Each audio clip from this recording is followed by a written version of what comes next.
security here tonight. Welcome. If I can ask members of the public, if you can keep your noise to a minimum so we can hear, because the microphones pick up an awful lot of conversation. If there's anyone, we are being live streamed. Also, I think with other people may be filming the meeting tonight. So if there's anyone in the public who does not want to appear on camera, please let us know. That's good. Okay. Right, I will start off with a bit of sad part.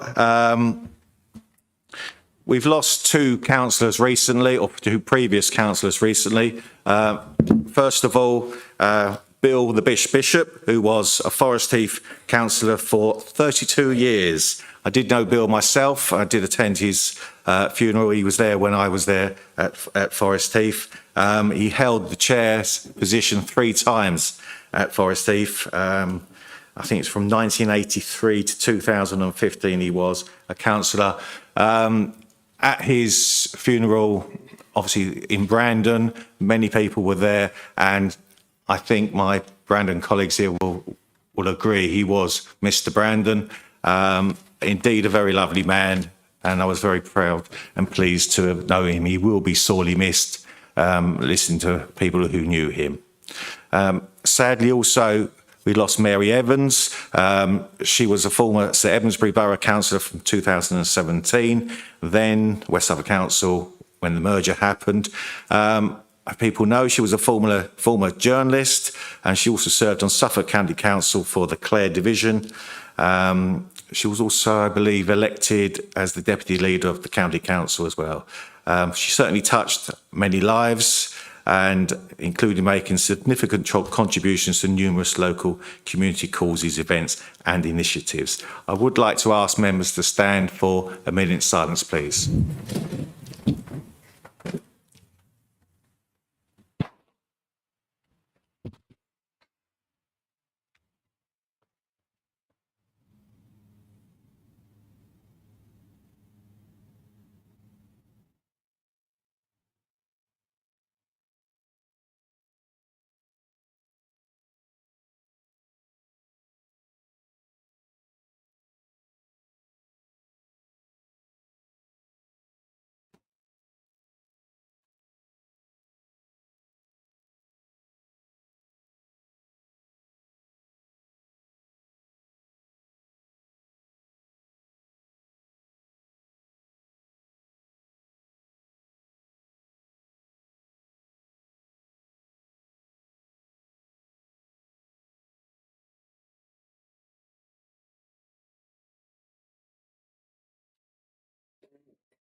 Thank you. Thank you.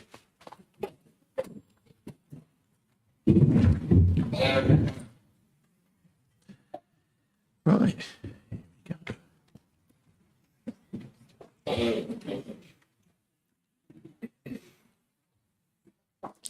You finished.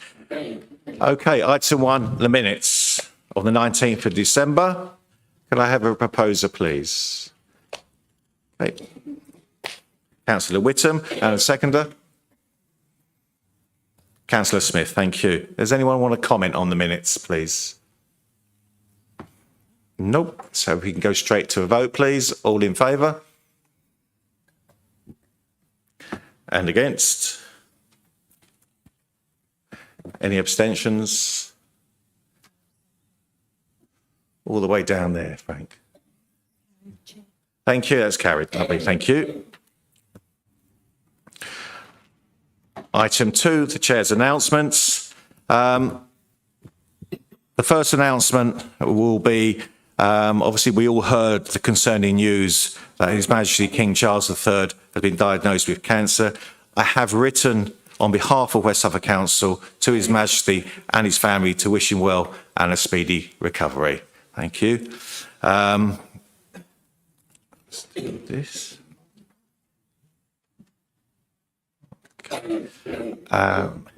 It's all right. Right. Monday the another announcement is Monday, the 8th of April.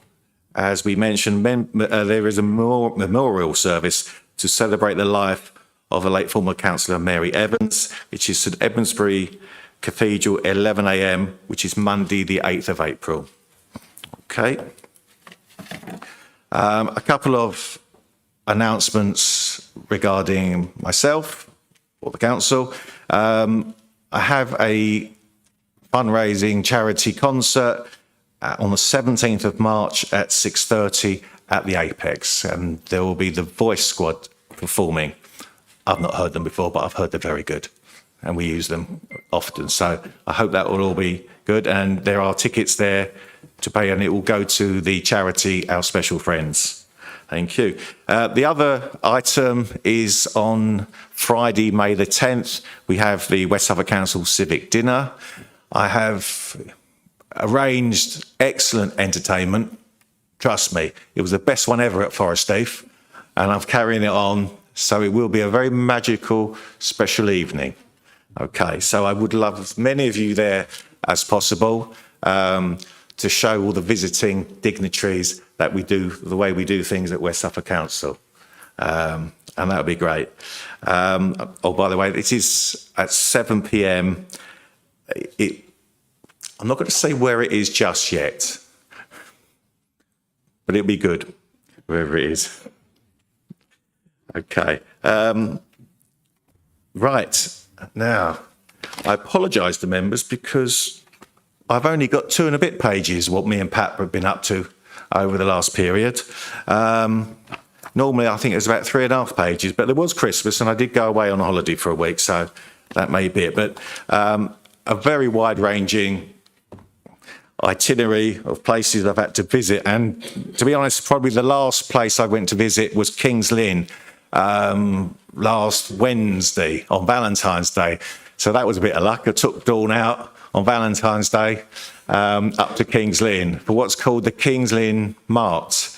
And I was joined by the Mayor of St Edmundsbury. And it's all about, which I didn't realise, it's all about the beginning of the season of the fun fairs and the Showman's Guild. And all that there was, the place was full of mayors and chairs, all in the robes, as Diane was in the robes. And we all got to go on the dodgems as many times as we wanted. And to see the Bishop of Norwich, even with their cane or whatever it is they have, and all the mayors and the chains flying round and the hats and everything else was quite a spectacle.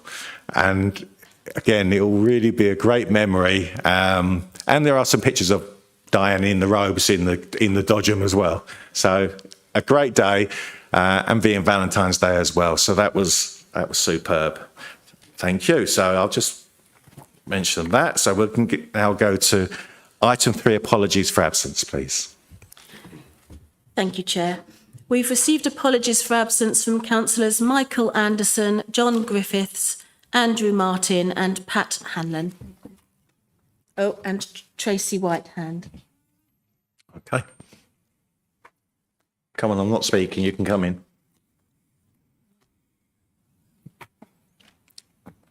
Okay, item 4, declarations of interest. Need to remind members of the responsibility to declare any interest no later than when that agenda is reached.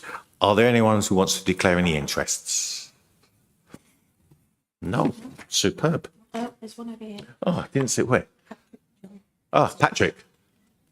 Thank you, Chair. I would like to declare the interest and as trustee of the Berry Society on item 10, please.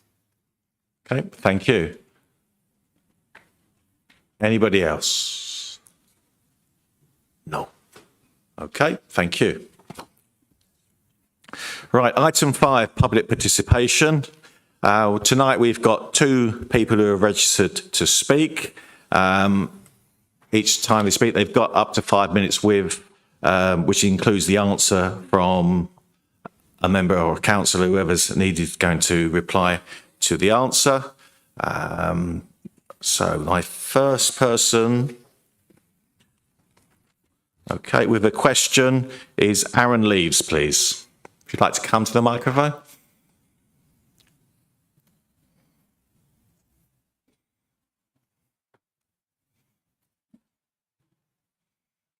You may begin. Working. That's it. As you can imagine, after being refused a right to speak on the last meeting, after the last problem we had in this meeting being chucked out, me and Jeff, the thing I wanted to get at was the press writing up of me and Jeff, two very kind, compassionate men that have been fighting in this community to try and warn people of what's going on.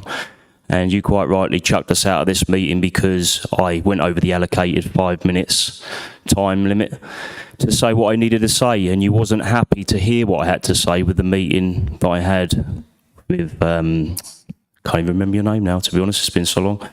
The problem is, you guys here are working on response to the people of this community, and the words we had over the last year and a half about all these agendas that the government are pushing out. Mr. Leaves, you're here to ask. I'm absolutely, and I have a right, and I have a right. You brought up things that you didn't say you were going to bring up.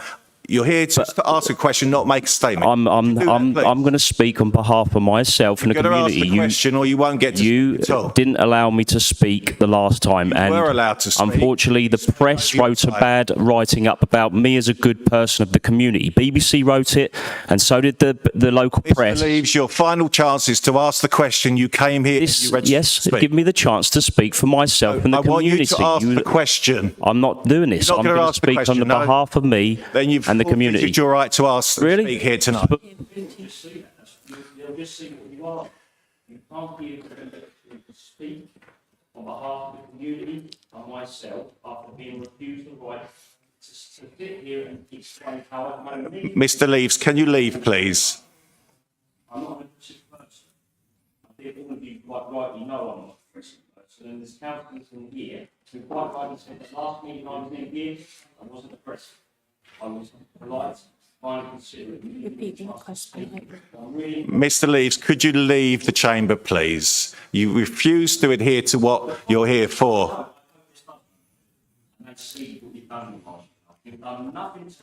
Can you leave, please, so we can carry on with the meeting?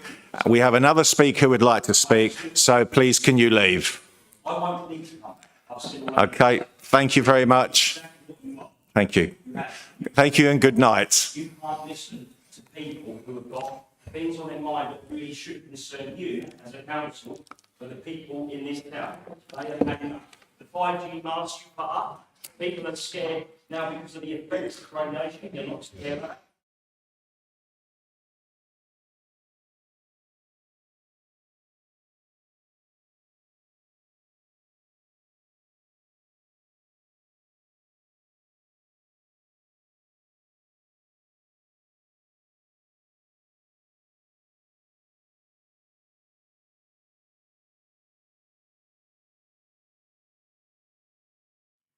Move on. Indeed.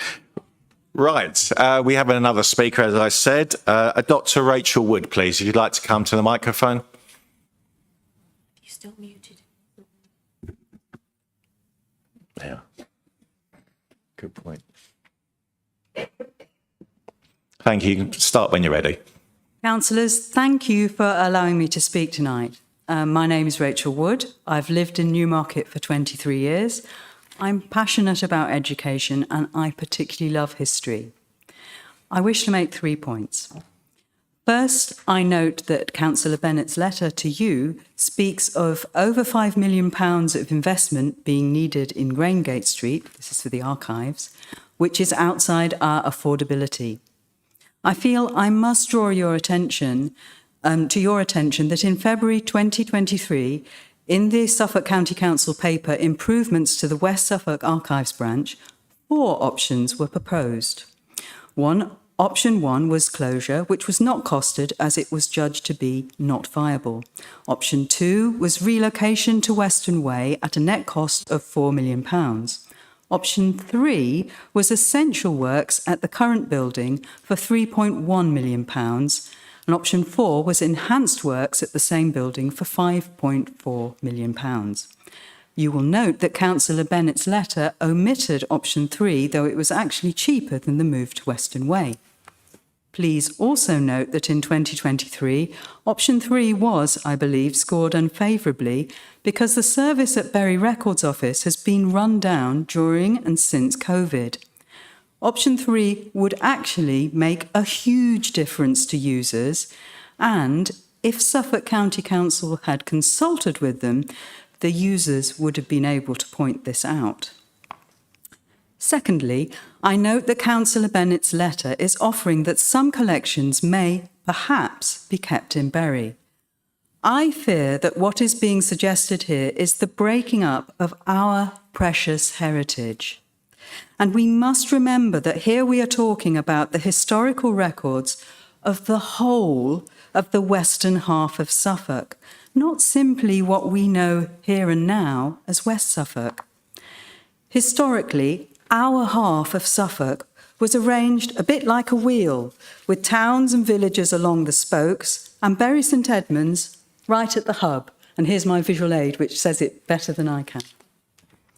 Okay, which is why it is so fitting that our records are kept here, where all of us have a fair chance to reach them. In church terms, our half of Suffolk was ruled by the Archdeaconry of Sudbury, while the Archdeaconry of Suffolk ruled the East. The Sudbury records have nothing to do with Ipswich. They are ours. And in fact, they also include the records of 12 Cambridgeshire parishes. But please be aware that these church records are subject to a recent deal with Ancestry. I'm concerned that Suffolk Archives won't want us to keep them here. And what of all the wills that were proved in Bury St Edmunds? Do you realise that, judging from the incomplete online catalogue, there are 38,000 West Suffolk wills in the Bury St Edmunds Record Office, dating all the way from 1400 to 1857. And I have brought one with me tonight. It's from Newmarket because I'm from Newmarket. That's just one. When archives are stored away from the community to which they belong, it's a bit like putting things up in your loft. Out of sight, out of mind. I suspect that in many of our towns and villages, we have forgotten quite how much of our history has been kept safe for us in Bury St Edmunds. We really do need to make known to people what is at risk here before it is put out of the reach of many of us forever. My final point is that we must work together. So many Bury residents have taken a stand, but they are not alone. This is not simply a matter for Bury St Edmunds. It touches all of us in the West. Our first challenge will be to keep our records here, where we can reach them. And the second will be to make them much more widely known across West Suffolk, and Baber, and Mid Suffolk, and those Cambridge parishes I mentioned earlier. So, my call to the residents of Bury St Edmunds is, let us stand right with you. Don't try to do this without us. My call to all the rest of us is, this is also our heritage which we are at risk of losing. We have already all but forgotten the story of our half of Suffolk, but it is a story that belongs to all of us. And if we want to save it for future generations, we must work together now. Thank you. Thank you, Dr. Wood. Councillor Waterman, did you want to comment at all? Excuse me. Yes, please, Chair. Dr. Wood, thank you very much for an extraordinarily eloquent and well-informed presentation.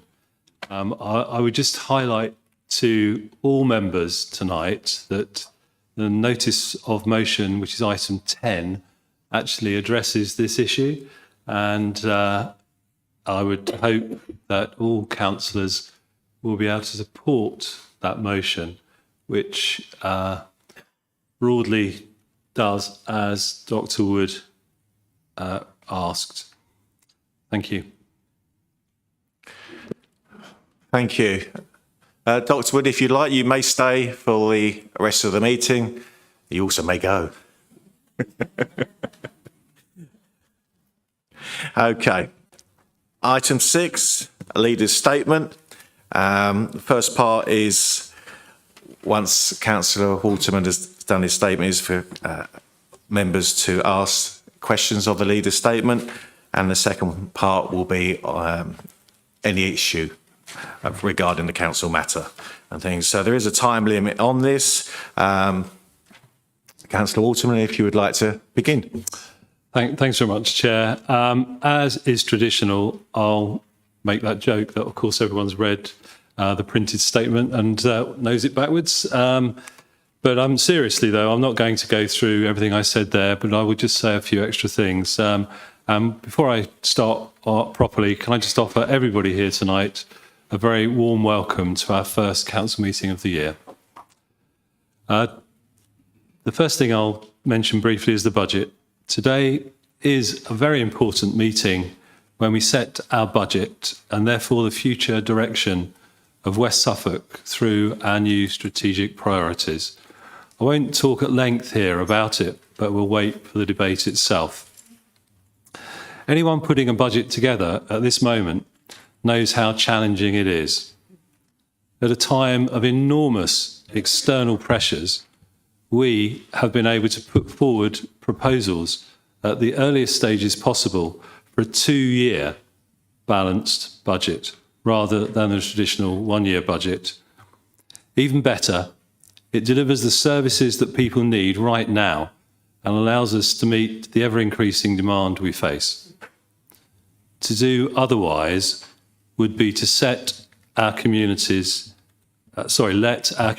down in these difficult times. In short, we're investing in making the new strategic priorities a reality. At the same time, we're making sure that the council continues to bring in an income rather than being short-sighted and selling off assets, or even worse, investing in purely financially motivated ventures.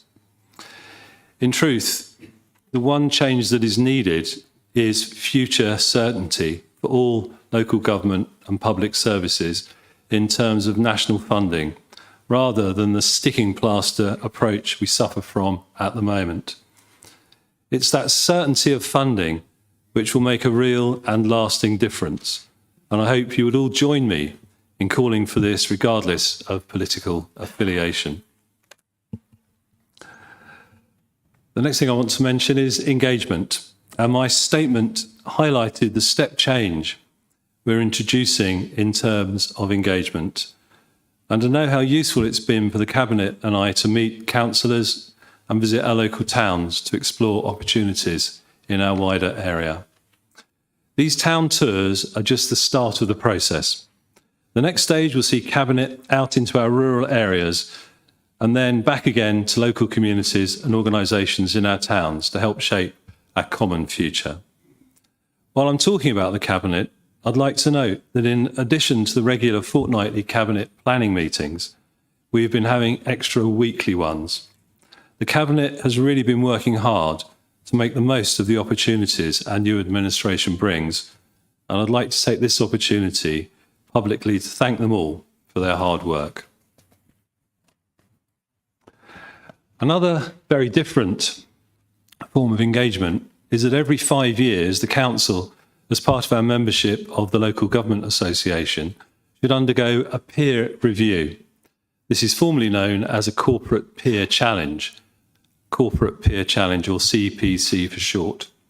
The CPC will be conducted through the LGA, and we've been working with our LGA lead officer to set the terms of the review. While arrangements are still to be finalised, I would expect the themes to be looked at will include a stocktake of where we are after the creation of West Suffolk Council and our ability to meet future challenges. It's also proposed to look at the Council's ability to deliver against its ambitions, including through the continuation of more efficient working and a drive for greater productivity. Another topic of interest is to look at our system working within Suffolk, including the proposed Suffolk devolution deal and the LEP transition. The CPC, the peer review, is an opportunity to show our peers how good we are, and also to look at ways we can develop further. The dates for this are between July the 23rd and July the 26th, and I will keep you updated as plans are finalised. And one final point about that is that I hope as many councillors as possible will be part of that process. I move now to the environment. We continue to work on our priority of environmental resilience with schemes that make a real difference to people's impact on the environment and which help make the money in their pockets go further. To give you just one small example, 10 properties at the Euston Estate and 4 almshouses in Horsted have been fitted with energy efficiency measures thanks to work carried out jointly with the landlords and West Suffolk Council. These are tenanted period properties which had low energy performance certificate ratings. I'm pleased to say tenants have welcomed the lower energy bills, the warmer homes and the improved living conditions, whilst they're also contributing to a more sustainable and environmentally friendly world. Further funding is also available to help more West Suffolk residents make their homes warmer and save money on their energy bills, as Suffolk's public sector leaders have launched a Suffolk Loft Insulation offer, giving up to 50% discount on loft insulation materials. The offer is open to anyone and will close once the allocated funding has been spent. To find out more, you can visit Green Suffolk Funding if you Google it. There's far more I could go on to say, but I'll finish there. Thank you for your attention, and I welcome any questions you may have. Right. Oh, here come the names. So if we'd like to start with Councillor Clark, please. I'm pausing and the mic works. How magnificent. Thank you very much for the leader's statement, and you'll be pleased to know that I have read this statement from cover to cover, backwards and forwards. It's very interesting. I'm glad he recognises the looming budget deficit of over 5.7 million in a couple of years' time, rising to 6.2 million by 2027. What I don't see in this plan is any plan to correct it. Labour are currently presiding over a rising staff bill without any plan to manage it.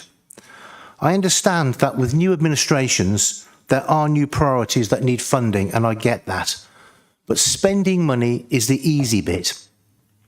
Cutting costs appropriately as priorities are reduced is much more difficult and appears to be being ignored by the current administration. It's time to take action now, not to wait for the cliff edge in 2026, aptly named, I guess.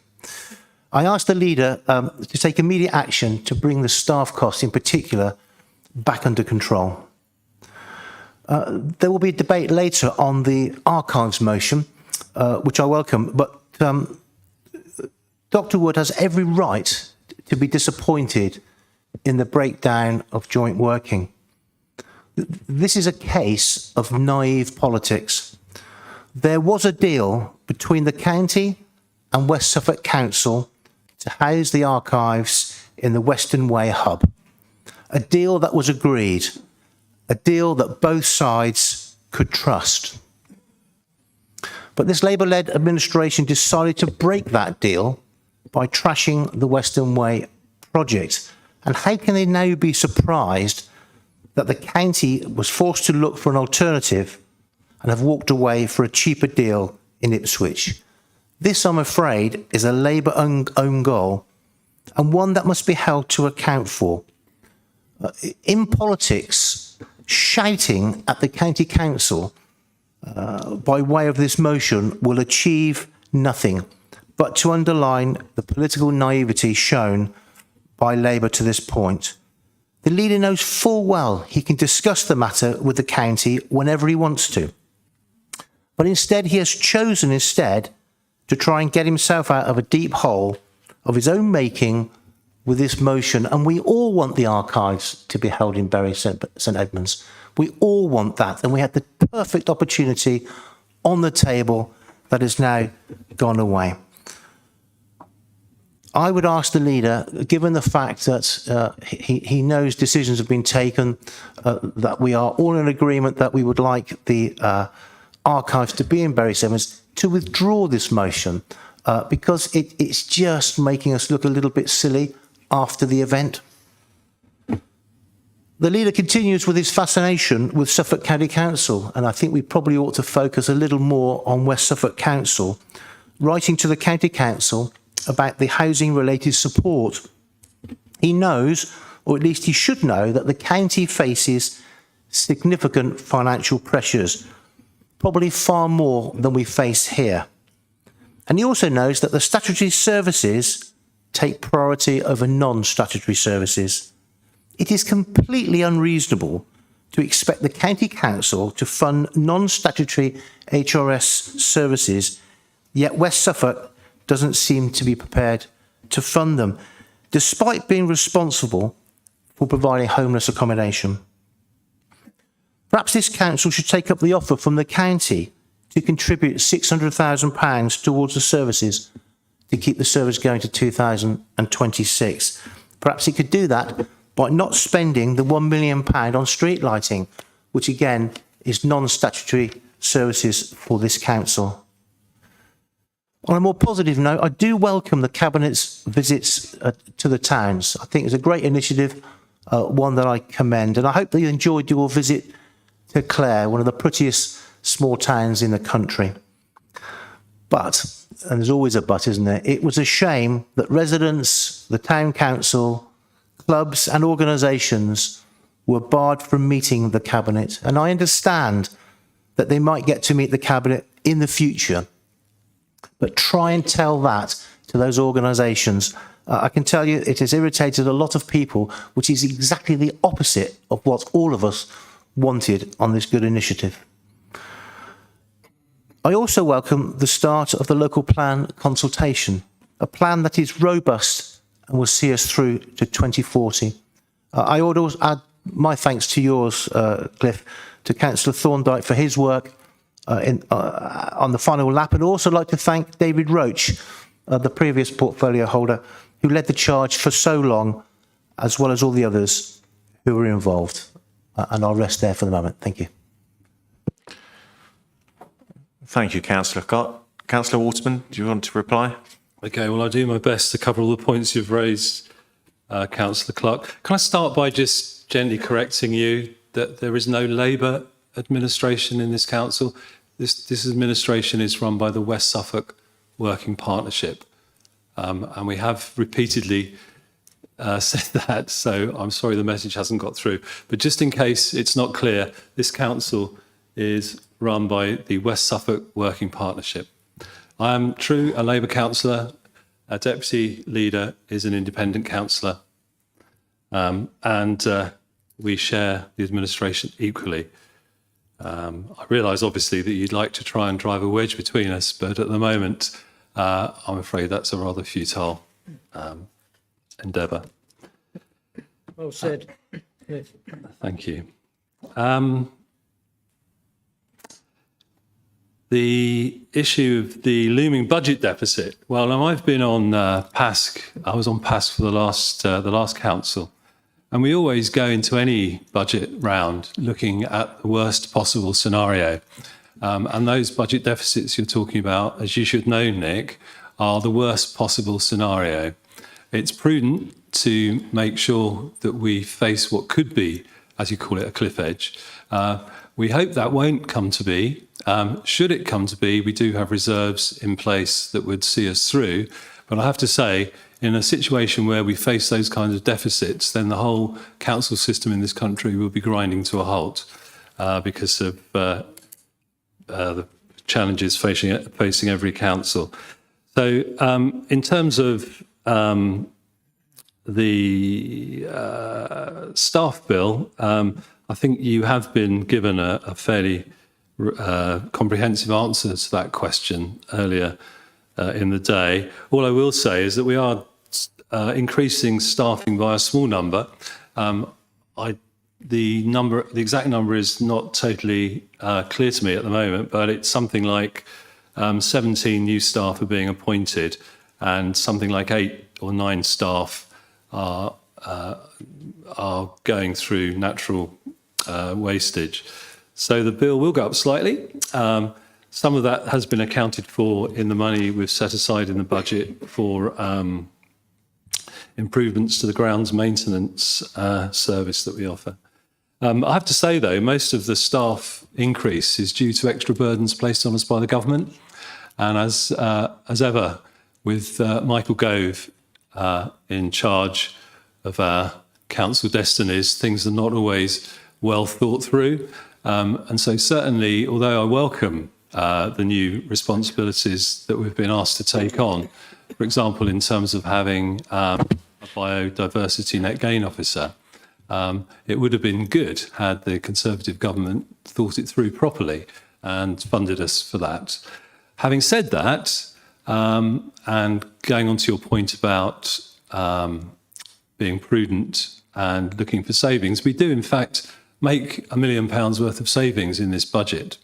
And that has not been easy. We've been making £1 million worth of savings for the last number of years, and each time you make £1 million worth of savings, the next £1 million obviously are rather harder to make. But what you will see in the budget is that when we get to the budget debate, and I don't really want to preempt what we're going to say there, what you will see is a very robust budget, which takes on all the new demands put on us without raising charges across the board, which we could do. And I think is a very prudent budget. You talk about joint working with Suffolk County Council. Let me tell you about a meeting I had on Tuesday with the leader of Suffolk County Council and the chief executive of Suffolk County Council. And I raised, as I have done a number of times before, that we would like as a council to help them out of the difficulty with moving the archive. And I was told it wasn't up for discussion. That was it. So please, Nick, don't try and lecture me about talking to people who won't talk to me, because I have tried and I've tried and I've tried.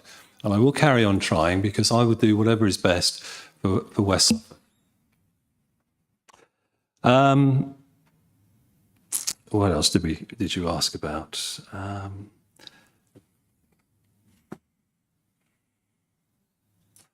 Yes, you talked about community groups being, in your words, barred from meeting the cabinet when we came and did the town tours.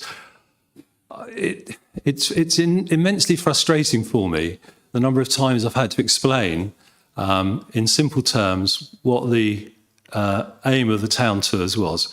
It was very simply so that cabinet could go out to our numerous towns, see for themselves the assets and the challenges that we have there, and in other words, make more informed choices going forwards when we discuss issues about the various towns in cabinet.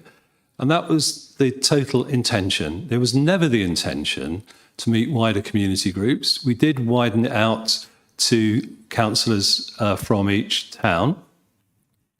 And I put it to you, Nick, that had we tried to speak to the town council, had we tried to speak to half a dozen community groups, had we invited anyone and everyone along to them, we would have been there still today. So we will carry on reaching out to our communities. We will carry on engaging with our communities. We're not going to do it in a mad rush. We're going to do it properly and sensibly so that everybody gets their voice heard and nobody gets forgotten. And I find it very disappointing that you make cheap jibes about a process that is actually quite innovative, and certainly the previous administration didn't seem to think it's worth doing. Thank you. Okay. Councillor Ball, please. Thank you. I remember not to touch it. Thank you. I just had one thing I wanted to raise, actually, just the one. And I did read through all this. And one of the things I was looking to see if there was anything about flooding. There's a very small bit about the flooding recovery grant, which you paid on behalf of Suffolk County Council. And I know officers did an awful lot of work over some of the emergency weekends and are to be praised and thanked for it. But when I come to the bit about environmental resilience, to me, that should include trying to help with flooding. Now, I know we can't do anything about the work that needs doing. It's very complex with the Environmental Agency, with the highways and things like this. But we have to accept that even if they were to get all the ditches cleared, all the drains unblocked, with the heavy rain we're having, flooding is going to be an issue for the future. So what work are we doing? We're looking at helping people put solar panels on, retrofitting their houses. What work are we doing to assist people in understanding how they can mitigate flooding of their houses? And this is what's happening. I'm getting places being flooded out several times in the last few weeks. And it is an area we really do need to put some effort in. It's the one thing in rural areas that's on their mind. I haven't mentioned Compline Way, but I'm talking about mitigation. Thank you. Thanks very much, Councillor Bull. That's a very timely and important question that you've raised. We do, I know through working through ILGA, East of England Local Government Association, I've asked that water issues generally, including flooding, be raised higher up the agenda.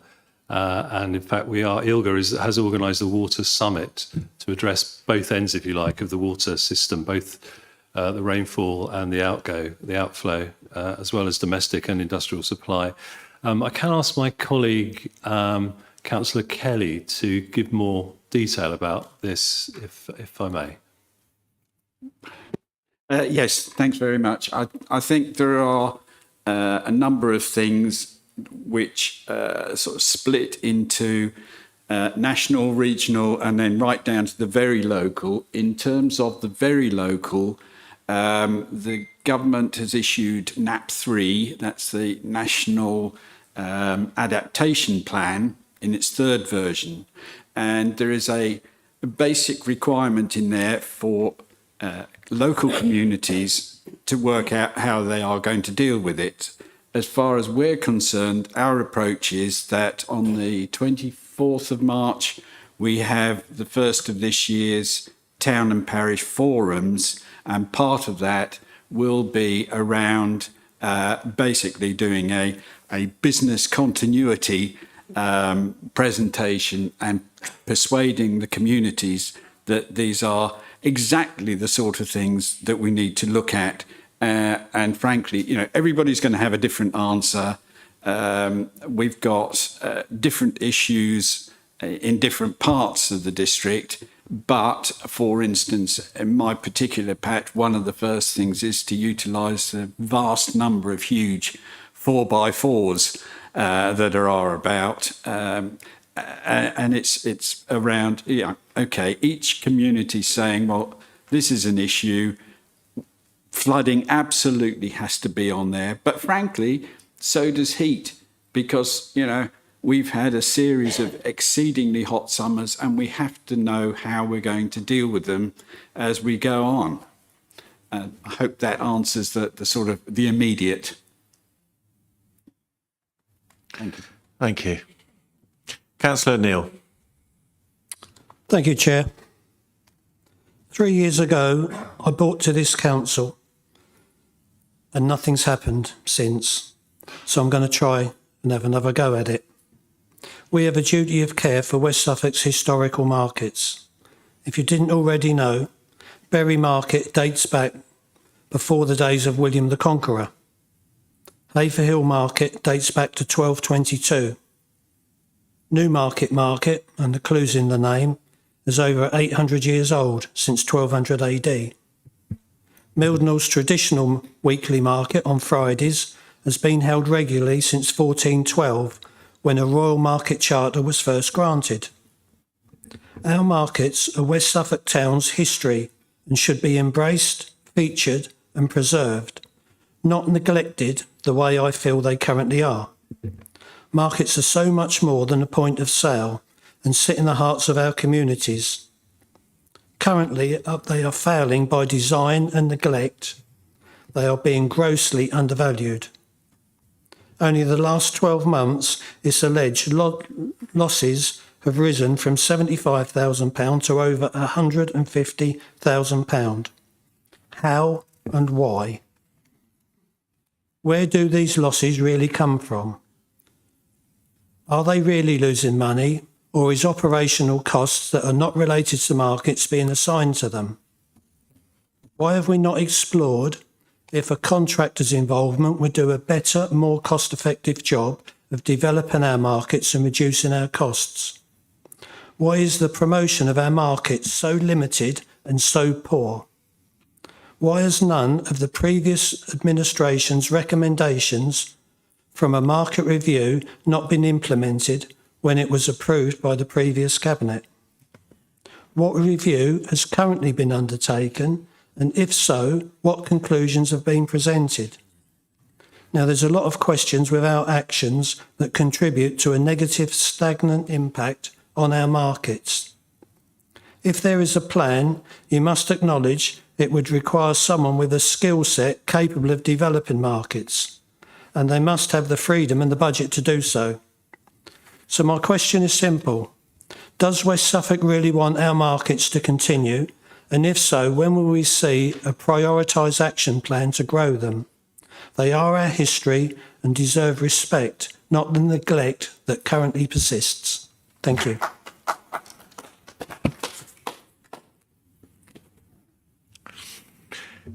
Who would like to reply? Well, I was going to just say a few comments, then I was going to ask my colleague, Councillor Wijanayaka, sorry indeed, to say something. But in answer to your final question, Andy, which I think was along the lines of, do we want these councils to wither and die? The answer is no, absolutely not. I totally agree with you, and I welcome your championing of the markets. And I encourage you to continue that championing. It's in the name, isn't it? New market, for one. But anyway, I won't take up too much time. I'll ask Councillor Wijanayaka, if I may, to answer more fully than I can. Okay, Indy. Thank you. And thank you, Councillor Neil, for highlighting that. And may I stress that we are not, and I will echo what Councillor Waterman has just said, we are not leaving these markets to die. It is obviously a very difficult situation. We have a very big cost of living crisis. People aren't going to the markets to buy their products from them.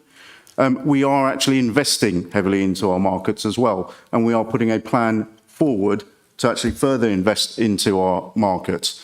And Councillor Neil, I would actually point to you to say that, the makers market is one of the things that we are doing. We're trying to put more stall holders into the market. As one of my predecessors is looking there and nodding, and that was something from previously as well. And we're putting more effort into that to make sure that the markets don't die on their feet. And it is a very serious issue, and I get that, and we are taking it very seriously. And with the point of Newmarket, we are spending a lot of time and effort to actually analyse the options to come up with the best possible thing for Newmarket. We know that obviously where it is currently, it is not necessarily getting all the footfall, but there are other issues with putting it back onto the high street. So we are looking at that, and what I would ask every person in this chamber to have a bit of patience and to understand that we are going through a process to come up with the best possible answer for the residents of West Suffolk. Thank you. Thank you. Can we have Councillor Pugh, please? Thank you. Councillor Waterman, paragraph 16. I would like to take exception in your statement to the word assets. I would much rather that you would use the word responsibilities. Because that is really what you're out and about looking at. It's what you're responsible for. Moving on, I was very interested in your overall statement. What came out to me was that there are lots of reviews and consultations taking place, which are quite necessary when you're a new administration, and it's also very important that you do them. However, my concern is that there's so much being reviewed, we might have a system of paralysis, nothing actually moving forward or happening. And I'm going to give Councillor Wijanayake a little bit of work because in my day job, I'm a retailer. And I know how difficult the retail sector is at the moment. And I have repeatedly asked the Economic Development team to look at grant funding that is small, and they do not understand small. In your communities, you will have not just big employers like Boots or Sainsbury's and Tesco's, but you will have a lot of independent traders. And these are people, there's no bank manager anymore to go to ask for a loan. There's nothing. When I was the chair of the leader group, I could give money from £750 to £100,000. And we need to look at smaller amounts of support for the small independent traders who make the variety of the high street. And I really want you to get a move on because the small businesses hanging by their fingernails and they really need some support, not words, not reviews, not more discussions. And I would really encourage you to get a move on. Thank you. Thank you. Does anyone want to answer? Councillor Waterman? Yeah, thanks very much, Chair, again. Thanks very much, Councillor Pugh. As an ex-English teacher, I'm not used to having my vocabulary contradicted, but I'll take that on board. Thank you.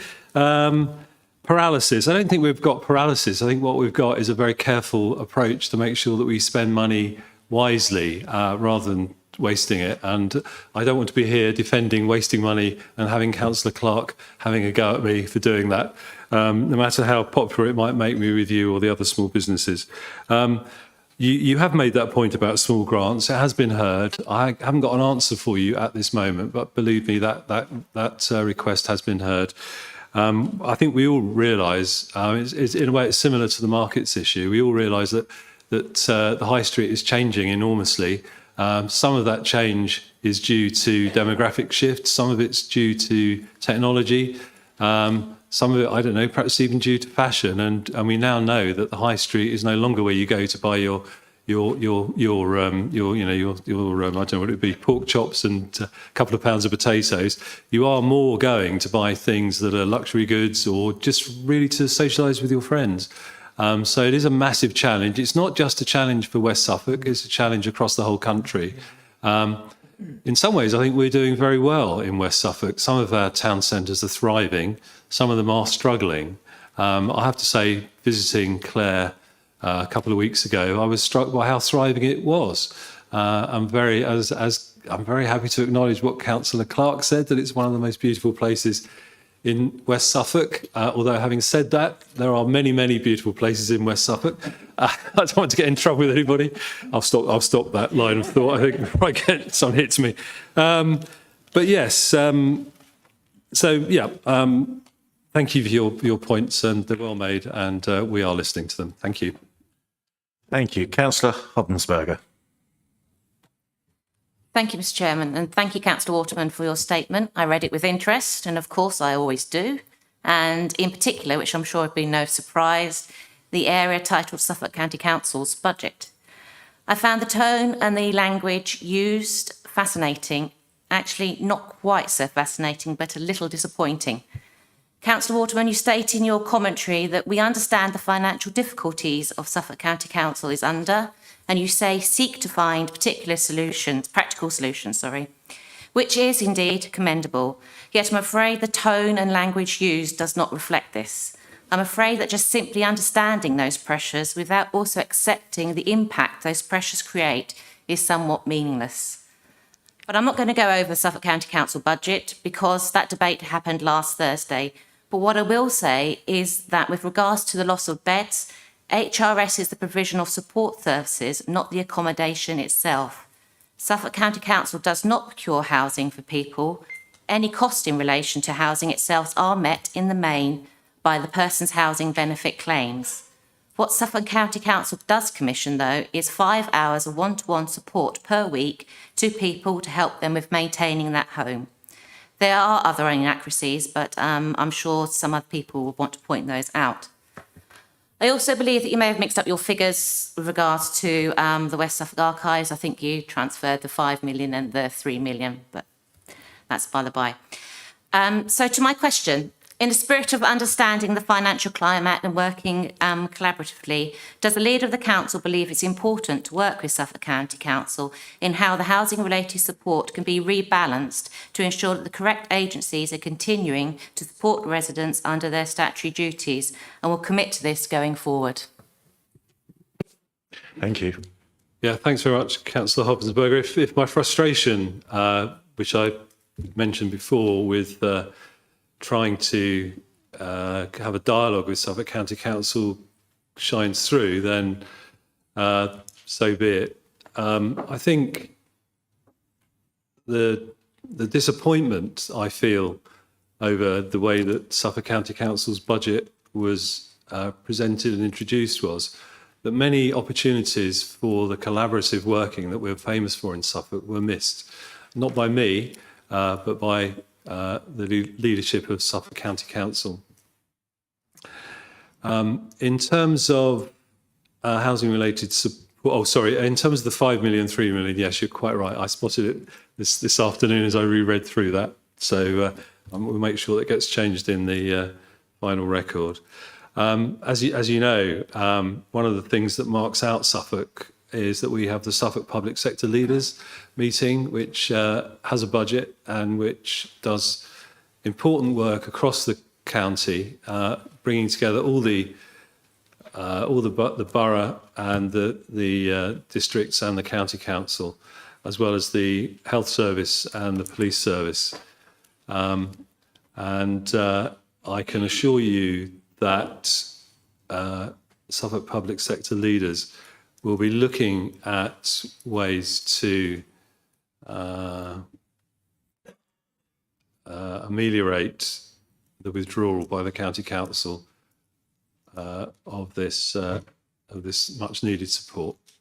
Thank you. Thank you. Councillor Rout, please. Thank you, Mr. Chairman. Councillor Waterman, just a few comments on your statement before I go into your question. I think I'd echo what Councillor Hoppensberger has said around the tone. It's disappointing. I think the leader's statement is morphing more into a sort of party political broadcast than it is a statement, and that's not really something we've seen on this council previously, and it is disappointing, but I'll leave it at that. In terms of my comments, you mentioned the arts funding and that reduction in the county's budget, but the subsequent change has seen a broadly similar pot of £500,000 being opened up to all arts organisations in West Suffolk, and I wondered whether you welcomed the opening up of that to Clare, Brandon, Haverhill, Newmarket and the villages, as well as just Bury St Edmunds, where it went previously. You comment on SENS needing investment, and I think it's important to point out that that budget does put in an additional £4.4 million into SENS services in Suffolk and an additional £74 million over 2 years into services that support the most vulnerable in Suffolk. Turning to your comments at point 13, I think, around the archives, where you say, at no point was it said by the council that if they did not move to Western Way, they would not move out of West Suffolk. It's minuted that I and perhaps even Councillor Hoppensberger at the time said that the move to Western Way safeguards the future of the archives in the West, which would not otherwise be financially viable. And you'll find that in the minutes at the time. But my question is this, Councillor Waterman, as you're now in the habit of passing commentary on the goings-on at other councils, do you support, or did you support, your Labour colleagues' amendment to the budget that would have seen the County Council bankrupt in the 26-27 year and see all non-statutory services that we all value so much cease? Councillor Waterman. Chair, can I answer that? Yes, yeah. Thank you. I think that's what's called a loaded question, Councillor Rout. Very, very articulately put, as we'd expect. Going to the arts funding first, yes, it's true that having withdrawn, I think it was £575 million of direct, sorry?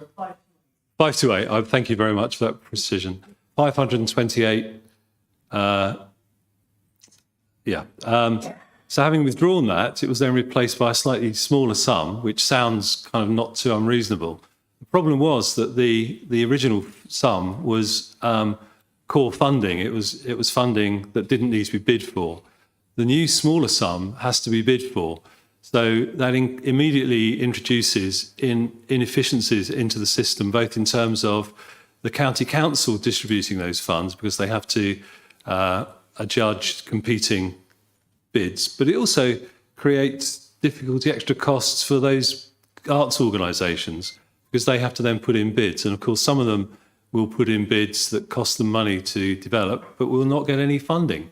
So it's really two different things. They can exist side by side, but one does not replace directly the other. In terms of I'm not going to comment on having been criticised for being too vocal in discussing Suffolk County Council's business. I'm not going to be drawn into a discussion of your debates on the budget last week.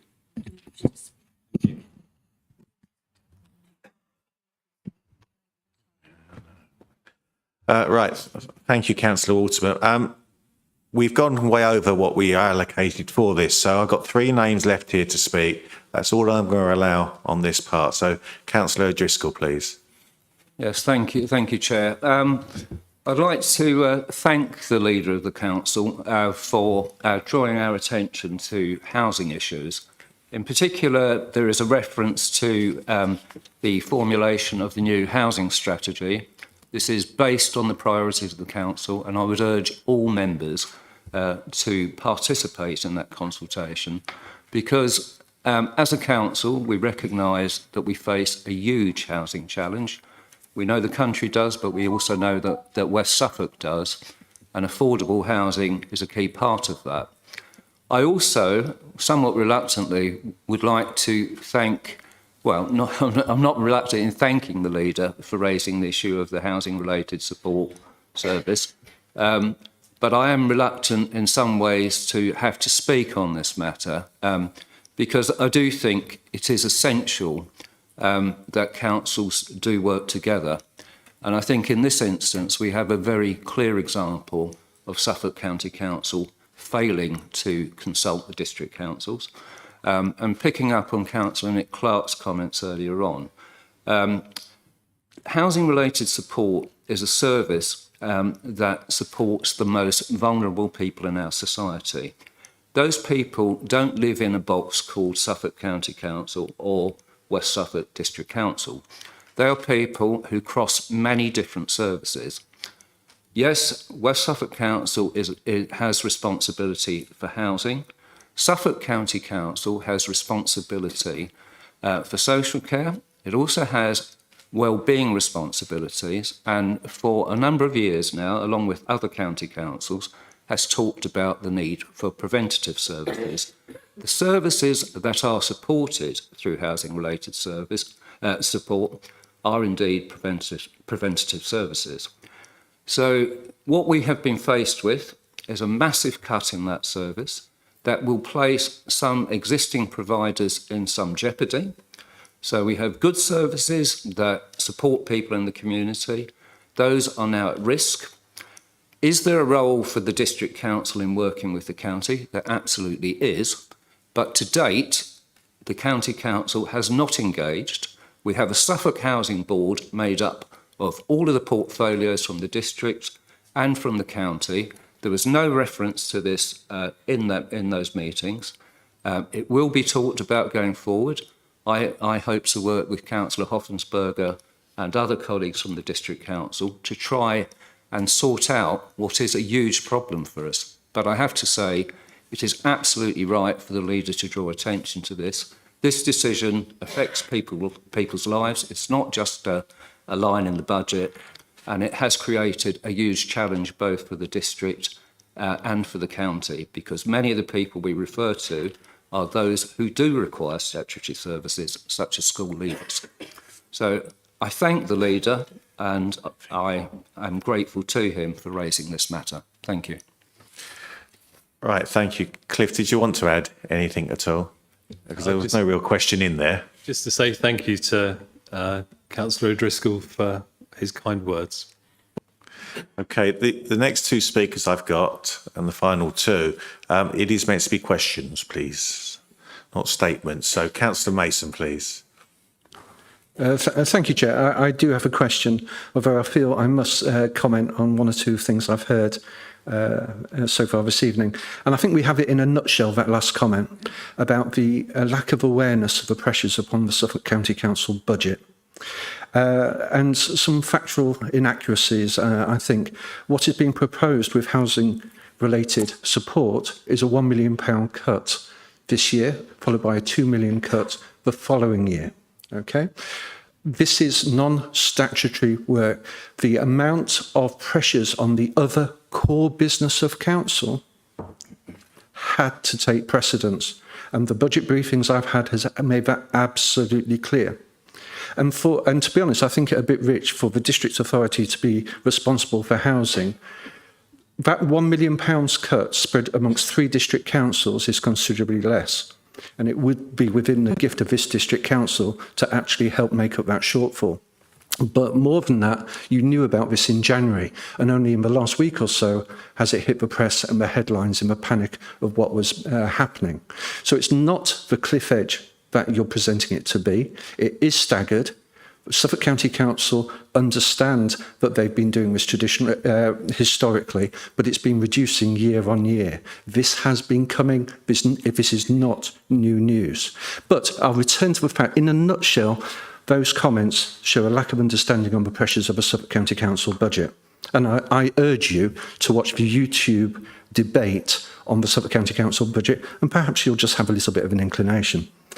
I would also just touch upon the idea of us cutting core funding at Suffolk County Council of £500,000. We didn't want to do it. The pressures on that budget forced some really tough decisions, and it was only because a parachute payment from government actually enabled us to have this money, but we've got the system that we've now got. And I actually think it's great, and places like Haverhill Arts Centre can now bid for a pot of this money, but it doesn't just go to 9 organisations. But the pressures on the Suffolk County Council into maintaining core funding for its statutory responsibilities had to take precedence, and the impact that the district councils can have by picking up a little bit of that shortfall spread between 3 district councils can make a long difference. As I said, it's staggered. Now, I wanted to say something positive, but those comments have irked me. I welcomed the Cabinet visit to Haverhill. I really did. I thought it was great. And I really would like to thank the Cabinet for coming around and having a look around Haverhill. And interestingly, it touches upon the archive, because the archive isn't just for documents that we see in Bury St Edmunds. It's also the buildings that are around our communities.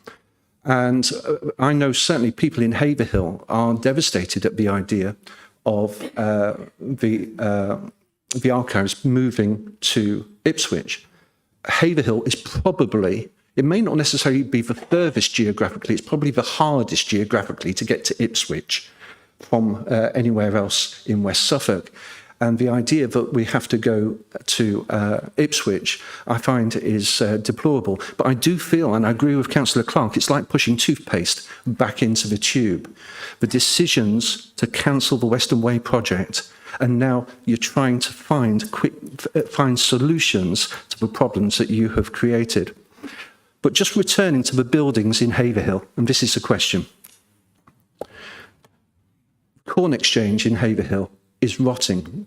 The district councils have a responsibility to look after grade listed buildings. I mentioned it at the meeting in the Epicentre, which was an excellent meeting. I thoroughly appreciated your time and effort. But I'm going to ask again for the people of Haverhill, could you please consider saving the Corn Exchange as a historic building? We have few in Haverhill, and the people of Haverhill would greatly appreciate it. Thank you. Thank you. Councillor Waterman, will you reply? Yes, thank you very much, Chair. Thanks, Joe, for quite a lot of material there. Start with the Corn Exchange. Yes, I agree with you. It's a building that should be saved. We need to find a business case to make it work. Our offices are working on that. I can't say anything at this moment, but a new idea was proposed a couple of weeks ago. If we can save it, we will save it. And I agree with you that Haverhill is a town that deserves lots of love and attention, and possibly over the last few years it hasn't had it. As far as your comments about the county council, and as I don't really want, I sometimes feel I've spent more time over the last couple of weeks working on Suffolk County Council's budget than our own budget. Not voluntarily, I have to say. I haven't got it with me, but in the reply that we received, when I say we, that's all the leaders of all the other authorities in Suffolk, the reply we received about housing-related support, the leader of Suffolk County Council, Councillor Hicks, and one of the portfolio holders, Councillor Hoffensberger, made the point, which I thought was incredibly well made, that the reason they're facing these enormous pressures is because of demand that's placed on the services by decisions made by the central government. And unfortunately, the central government didn't think of the effects that would have on the budgets and hasn't funded those demands properly. So, yes, I do understand the pressures Suffolk County Council is facing. They are pressures largely caused by mismanagement at central government. I'm sorry if that sounds political, but we are in a situation where we've got a government that just doesn't seem to care about local government. It's quite happy to defund us, to impose ridiculous constraints on us, and at the same time lectures us on how inefficient we are. So all I'll say to sum that point up is that my door is always open. Suffolk public sector leaders are all open to dialogue. We don't feel we had it leading up to that budget. I understand, faced with such an enormous difficulty, that people do tend to bring down the shutters and don't want to discuss things. But I'm quite happy to put it on record once again that I, as leader of West Suffolk, and indeed all the leaders across the Suffolk system, are open to dialogue, are asking for dialogue. Please, I beg of you, if you're a Suffolk County councillor, don't bring the shutters down. Talk to us. We do share the same view that we need to look after our residents, and that we want the very best for our county and our districts. Thank you. Thank you. Right. We have gone, as I mentioned earlier, way over time on this, and we still have quite a large agenda to get through. So I'm going to bypass part B. If there are any burning questions for councillors, as Cliff has said, his door is always open. So anything regarding that you want to bring up, obviously you can directly with him. But you've all taken such great part and spoken so well. You send that all the time. So I'm going to go to item number 7, which is referrals, report, recommendations from Cabinet. And we have item 7A1, Treasury Management Report. And I will request Councillor Hind to introduce this item and move the motion. Thank you, Chair. I was just making sure that it was working. This is the Treasury Management item, and it sets out the Treasury Management strategy and code of practice for the year to come, has been scrutinised by the Financial Resilience Subcommittee and by PASC.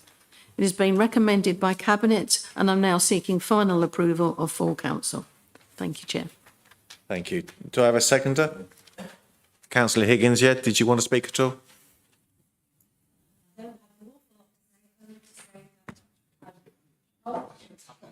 Don't touch it. Oh, I just wanted to recognise the work of PASC actually in their work to scrutinise everything that goes through. It's absolutely vital work, and to thank them for it. Thank you. Did anyone else want to speak? No? Okay, we can go to the vote, please. All in favour? And against? Anyone abstaining? No, thank you. Let's go to item 7A2.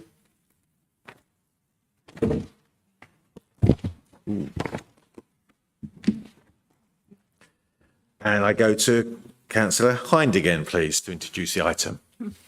Thank you, Chair. Again, this report has also been scrutinised by the Financial Resilience Subcommittee and endorsed by PASC and Cabinet.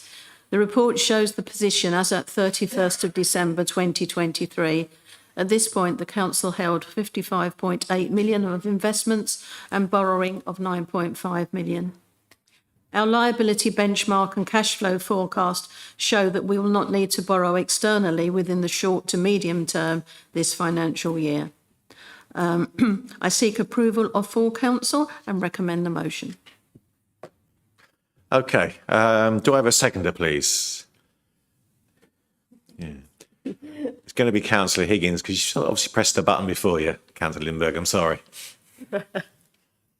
No, okay. No, I'm fast. You have to be quick. No, I've no other comments to make, just to second it. Thank you. Right. Anybody else want to speak? No? Okay. All in favour? And against? Any abstentions? No, that's carried. Lovely. Thank you. Right. 7A3. We don't have to go through this because we will be discussing it as item 8. So we can switch over to item 8, please.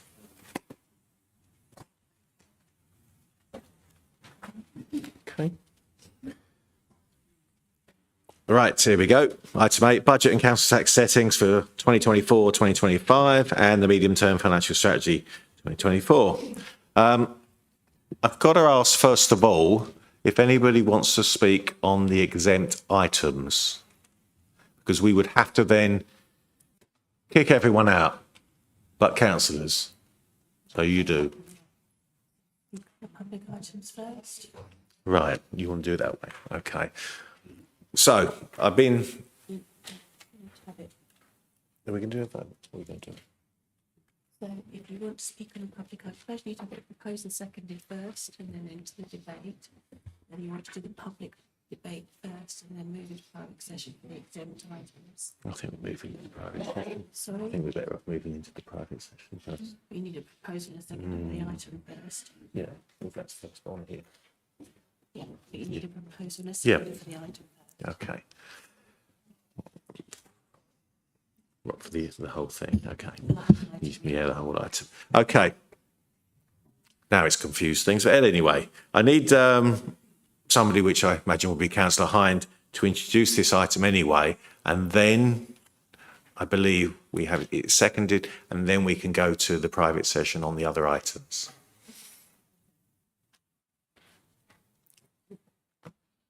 Thank you, Chair.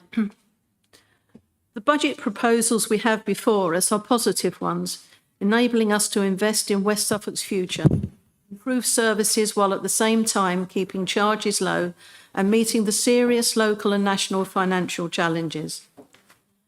This budget provides the power to make West Suffolk's strategic priorities and ambitions a reality and invest in a fair, thriving and sustainable future for West Suffolk.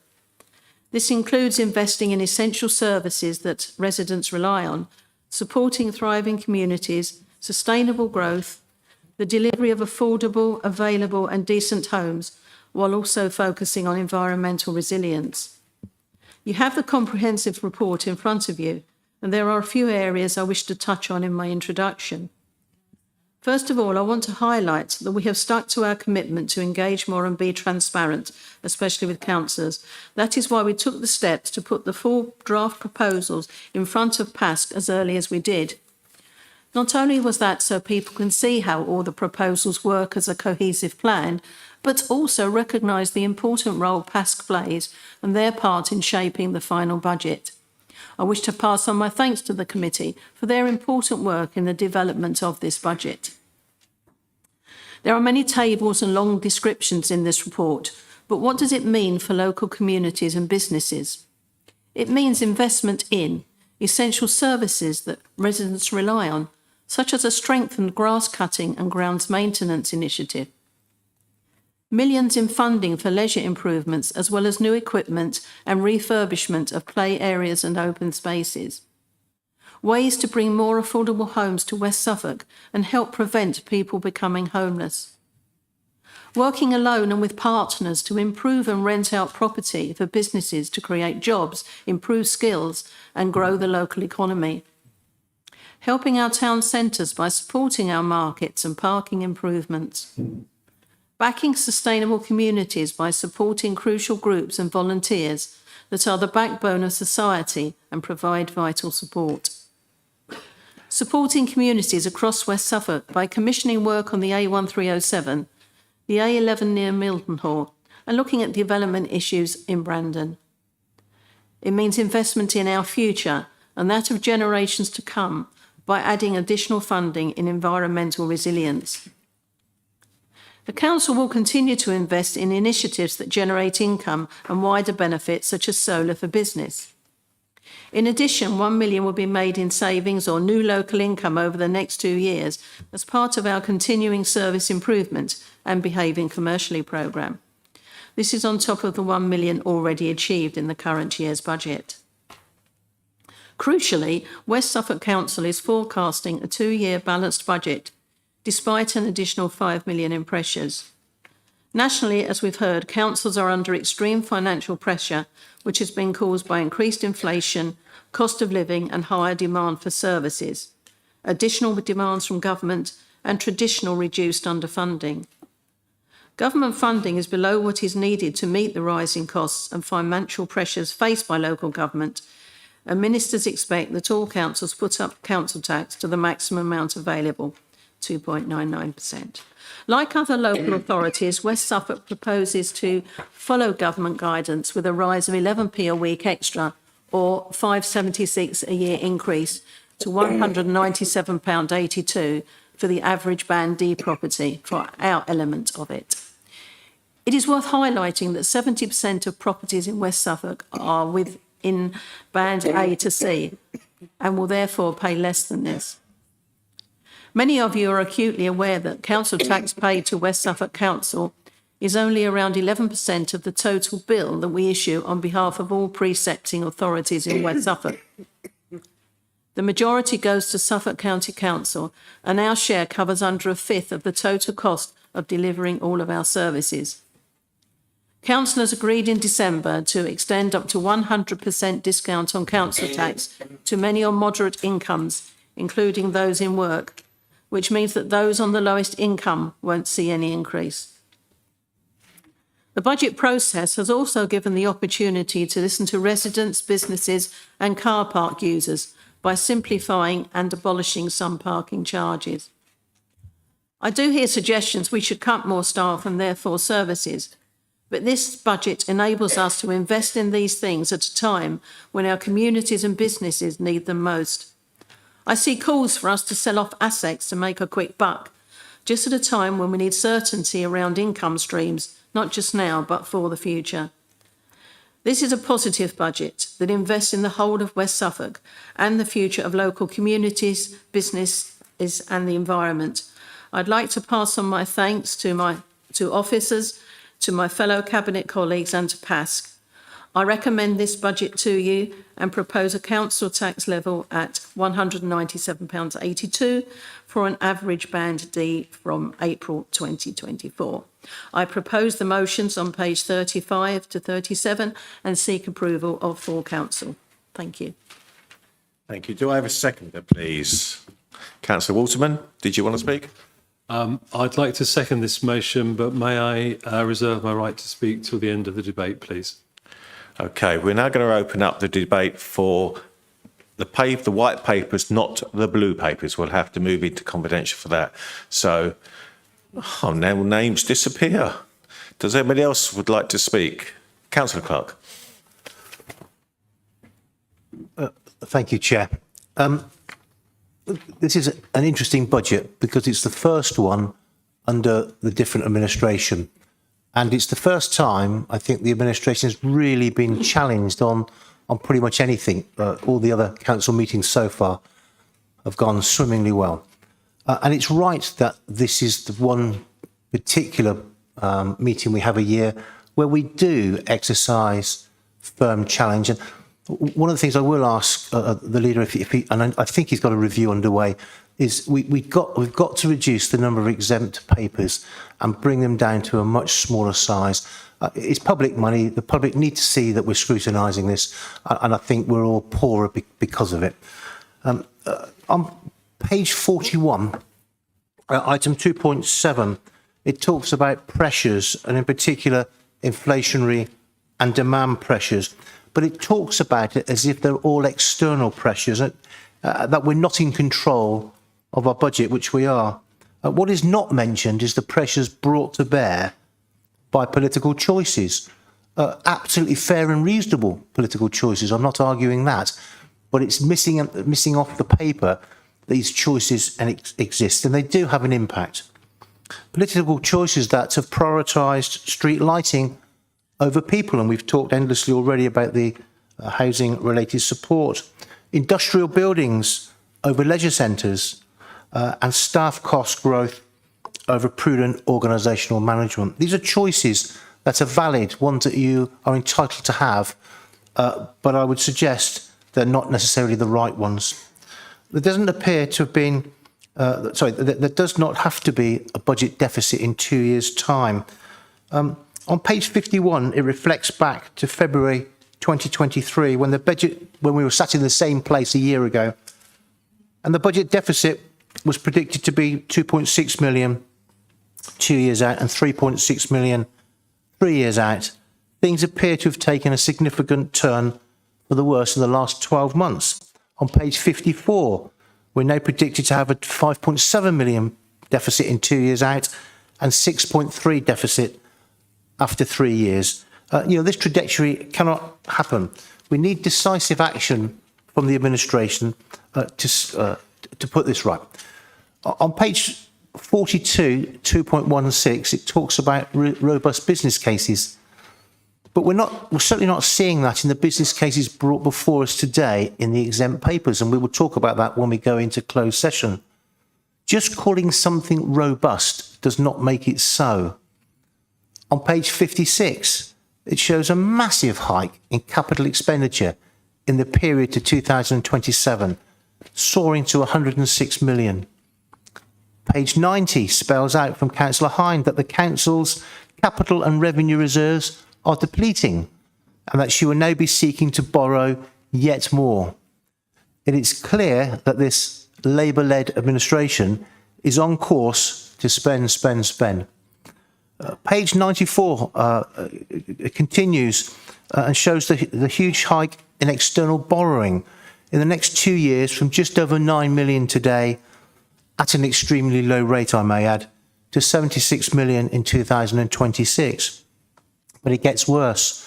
On page 124, the capital financing requirement has leapt from 56 million to 128 million by 2027.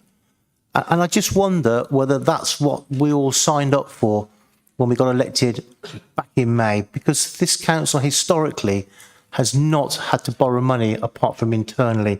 And it just seems that that I'm reminded of the Labour former Chief Secretary to the Treasury in his note to his successor, there's no money left. And are we seeing the same here? Thank you.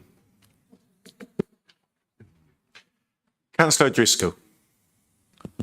Yes, thank you very much, Chair.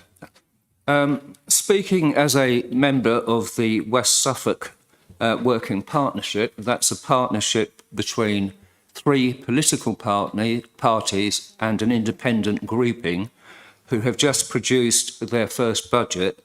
I wanted to say how proud I am of this collective group that has put the interests of the residents of West Suffolk above petty party politics. It is both, this budget in front of us is both prudent and ambitious, and it protects services. And one of the reasons it sets out to protect services is because those support people. Those support our residents who are facing a range of different hardships and challenges. And I think any council can manage its budget by cutting its services. What we've done here is to protect key services and to also to provide growth.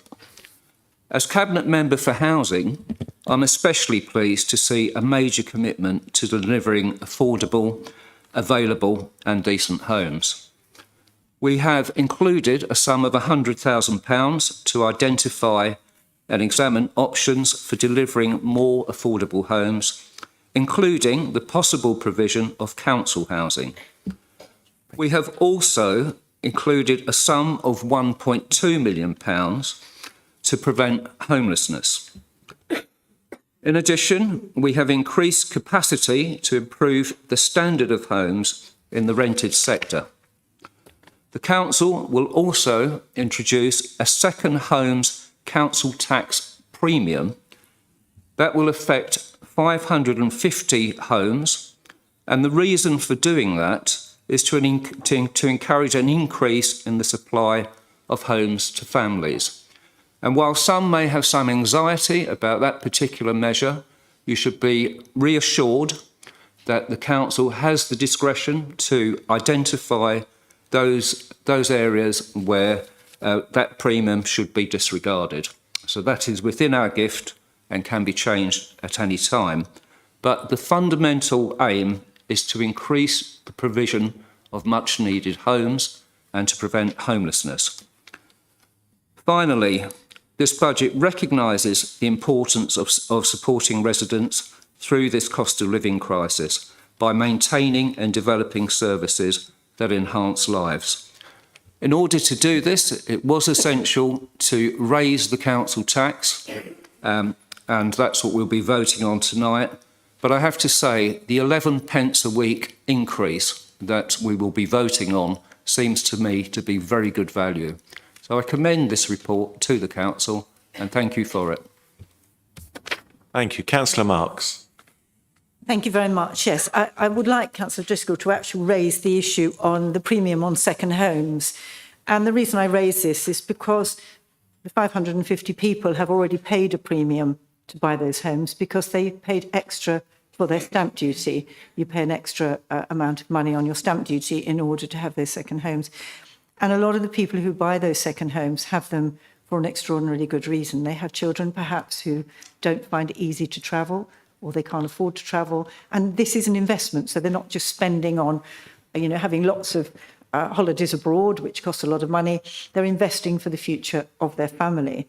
And it's always been prudent to do that. So I think this is a terrible thing to be doing. I also feel that council tax is being used for entirely the wrong reason. Council tax was designed to pay for services, and we all pay our share. I'm in an H-band property, so I pay a great deal more and will do a lot more than 11 pence a week on your new rate, I can assure you, and I live alone. Am I supposed to move into a smaller house just to avoid paying that? I hope not. The other thing I'd like to ask you is you've very astutely told us how many people own second homes. What you haven't told us is how many homes are empty and have been empty for a very long time in this county. I mean, I could name 3 in my street, and they're owned by housing associations. So some of those have been empty for over a year. So first of all, can you tell me how many have been empty across West Suffolk, and how many of those are you planning quickly to bring back into service? And are those housing associations going to be double charged for the stamp duty for having houses out of action? I mean, some of these are in social housing areas and they've been out of action for over a year. This is quite shocking, really. So I'm not happy with this item at all, and I think this council is not responsible in taking that action. Thank you, Margaret. Councillor Lynch. Thanks. I just want to focus on the Net Zero Decarbonisation Fund for a second. On page 165, table G1. On line 3 of the interventions, there's a 1.1 million investment into the fleet as an upgrade to electric vehicles. This is projected to return a net return of minus 13% or negative £155,000. This will give us a saving of 85 tonnes of CO2 equivalent. Cambridge University's Centre for Carbon Capture recently released a paper that reviews a series of carbon offsetting carbon capture programs. For £73, you could save a tonne of carbon. This would be 25 times more effective than the scheme that we're implementing here. I know it says the carbon saving should be higher due to sourcing the power from the solar farm, but I don't see why the electricity wouldn't be sold to the grid anyway to be used. In addition to the carbon savings, there's the potential for pollution, public health savings from pollution. Bath and Oxford universities did a joint health report on how much public health impact there would be from implementing a fleet of electric vehicles. And I did the maths, I won't bore you with the numbers, but for a fleet of 30 petrol vehicles to electric, you could save 20 times, you could do 20 times more for public health by just giving it to the NHS than the savings from pollution for public health. Whilst I understand that these numbers are conservative, they're the worst case. It doesn't really, we could do 10 times more easily on paper to help the environment and to help public health.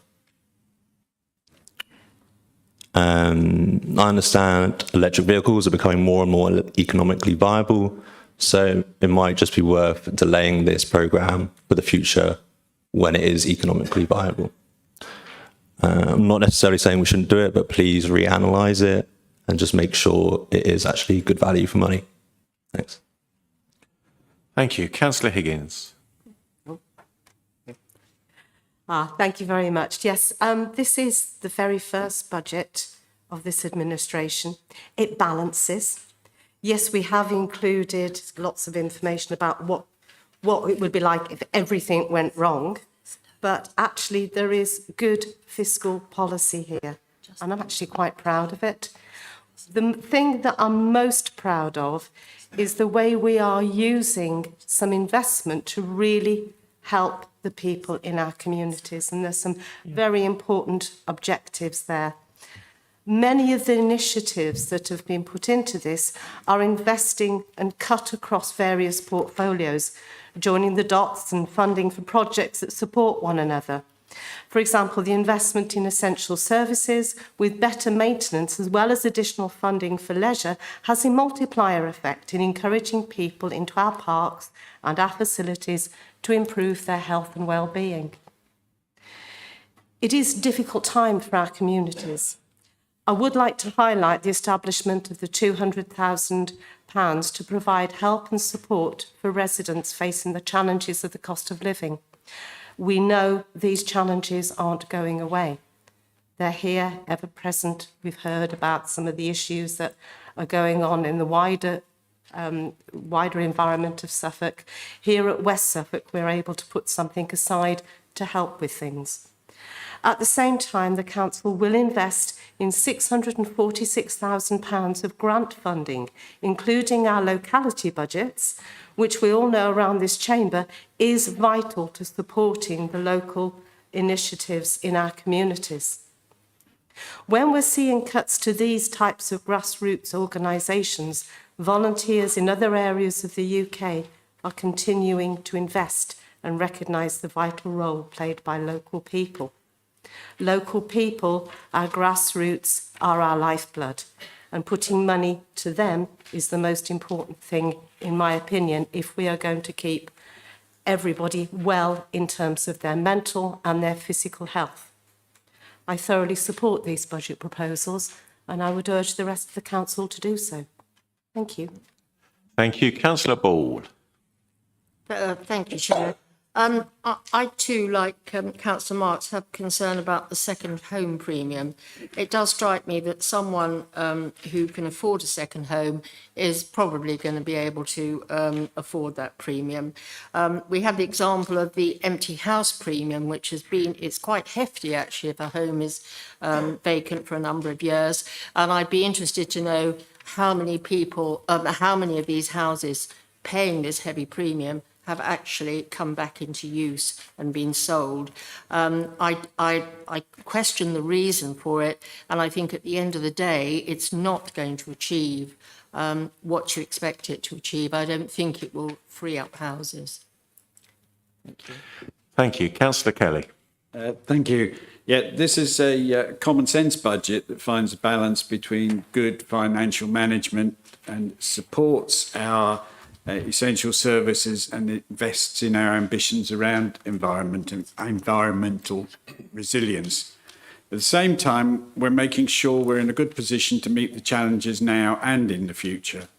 I'm pleased to see the additional skilled workforce investment in a range of vital regulatory services that make a real difference to the quality of life for local communities. This includes building control to ensure safety of developments and regulatory services to meet increased demands, especially around checking private sector housing is at required standards. It's also great to see that we were able to put money where our mouth is in terms of supporting our ambitions around environmental resilience. Not only has strengthening our work been a goal of this new administration from the start, but also that of councillors around the chamber who've helped shape new initiatives and policies. This required funding, and I'm glad that we've been able to invest an additional 2.75 million to top up the net zero fund total to 11.75 million. This is to support further investment in council assets, including the leisure portfolio and the authority's highly successful Solar for Business scheme.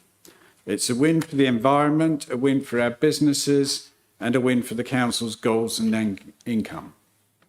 Thank you. Thank you. Next, we have the Independent Deputy Leader, Councillor Lukanik, please. Thank you, Mr. Chairman. But what a budget we've got here, ladies and gentlemen. A mere 3% increase in council tax, no cuts to services, an uplift in the horticultural needs, and yes, at long last, some funding to look at the enormous potential in Brandon. Without doubt, a win-win situation for all, Mr. Chairman. And if you're wondering how the independent-minded independents will be voting, then you'll just have to hang on for a few more minutes. But me personally, Mr. Chairman, I support the motion 100%.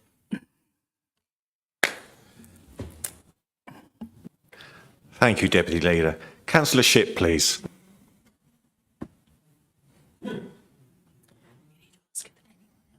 Thank you, Chair. Like all of you tonight, I became a councillor to make a difference to my community and to West Suffolk on the issues that matter to them, to make sure residents got what they needed and the council was running the best way it could be. This budget helps us do exactly that.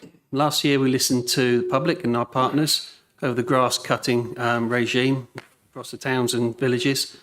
Whilst also helping the environment, we did not shy away from this and turn it into a political football. and I was grateful for the support and advice from councillors across West Suffolk who took part in that review, especially those in the cross-party review group, which concluded that we needed to invest more in essential services, which we announced to the tune of £200,000. I want to start the ball rolling and put in place that recommendation that we hopefully ensure a better service, support civic pride and encourage wild areas to grow and local environment to blossom.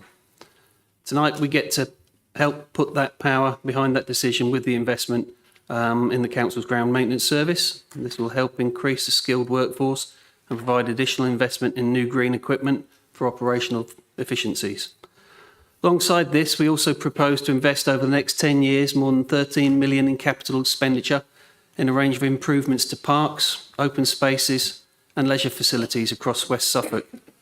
This includes funding across Bury St Edmunds, Haverhill and Brandon leisure centres. These facilities are essential for all generations in keeping them well active and reducing isolation. The cost of living crisis, and especially the rising prices for utility bills, has hit everyone hard. This is very clear in the leisure sector, where high energy bills have been crippling, and in some places in the UK, swimming pools have unfortunately had to close. We recognise the importance in these facilities and the benefits they have in getting people better and staying healthy, as well as learning vital life skills such as swimming. And that is why in this budget, £300,000 fund has been provided to give extraordinary funding for utility support for Abbeycroft Leisure, to cover and protect us from swimming pool closures or facility closures in the future. This budget is about ensuring the future health of West Suffolk and continuing to deliver essential services that our residents rely on. And for that reason, I shall be supporting it. Thank you. Thank you. Right, I've got no other names that would like to speak on the white bits of paper. So if we move now into the exempt, but we do need someone to propose it and second it. So proposed by Councillor Waterman and second by Councillor Andrew Smith. Thank you. Right, I must ask. Someone over there with their hand up. Councillor Stennett. That's okay. It's been done. Yeah. Right, I must ask, I'm afraid, everybody other than the councillors. Wants to register an interest. Everybody wants to register an interest. Ah, come on then. You always sit so far away, Frank. I have to leave the room. I have an interest in St Felix site.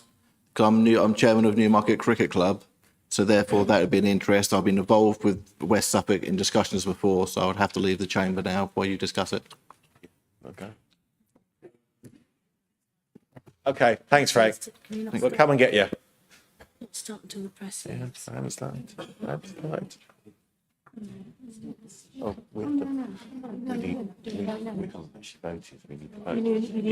Right.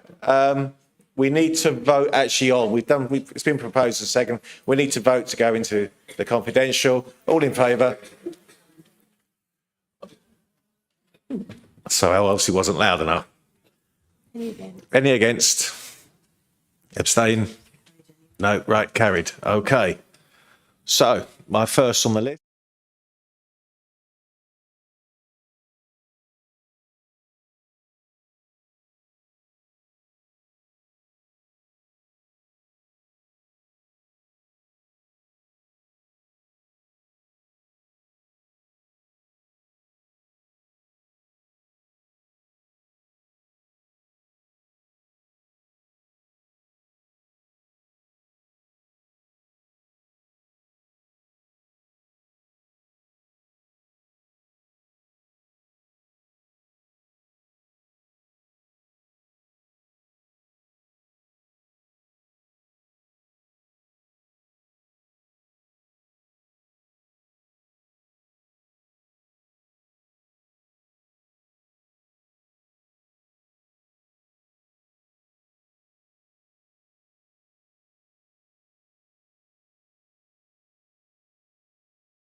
I'm going to tell them now that once we get over this, suspend the meeting and go to the.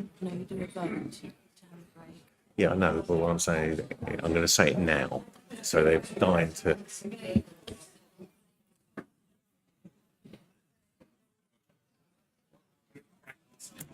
If you propose the motion, Hold on. you can vote on it.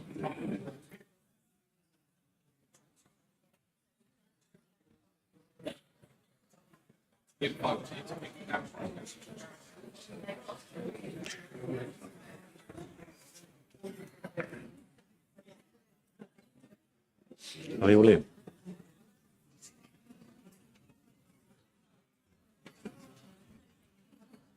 Are we all done?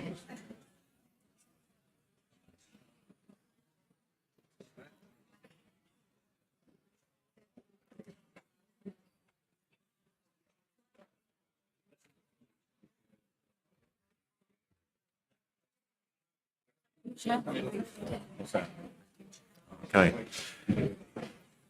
Right, everybody, thank you very much. We have the public back here. I'm going to go to Councillor Waterman, please. Thanks very much, Chair. I think we've taken the budget papers around the block a couple of times. I think we've covered pretty much everything. I do feel, though, that something I feel a bit, from this side of the room, we've heard you're being political. Well, actually, the people being political in this room are that side of the room, because on this side of the room, it's a common sense budget. We've worked together. We've come up with some really clear proposals that give us a very strong position going forward. I feel no embarrassment at all at proposing this budget. In fact, I feel proud that we have worked together to produce something that delivers for the citizens of West Suffolk, delivers for the businesses, and is a model to other authorities in how to do it. So I have no hesitation at all in recommending everybody in the room to vote for this budget with a clear conscience. Thank you, Chair. Thank you. Councillor Hines, you have the last word if you want anything else to say.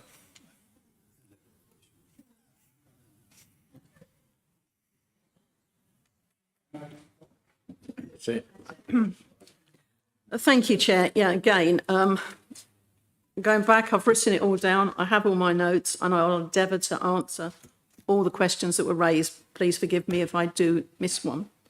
I'll probably try and take most of them in the order that they came.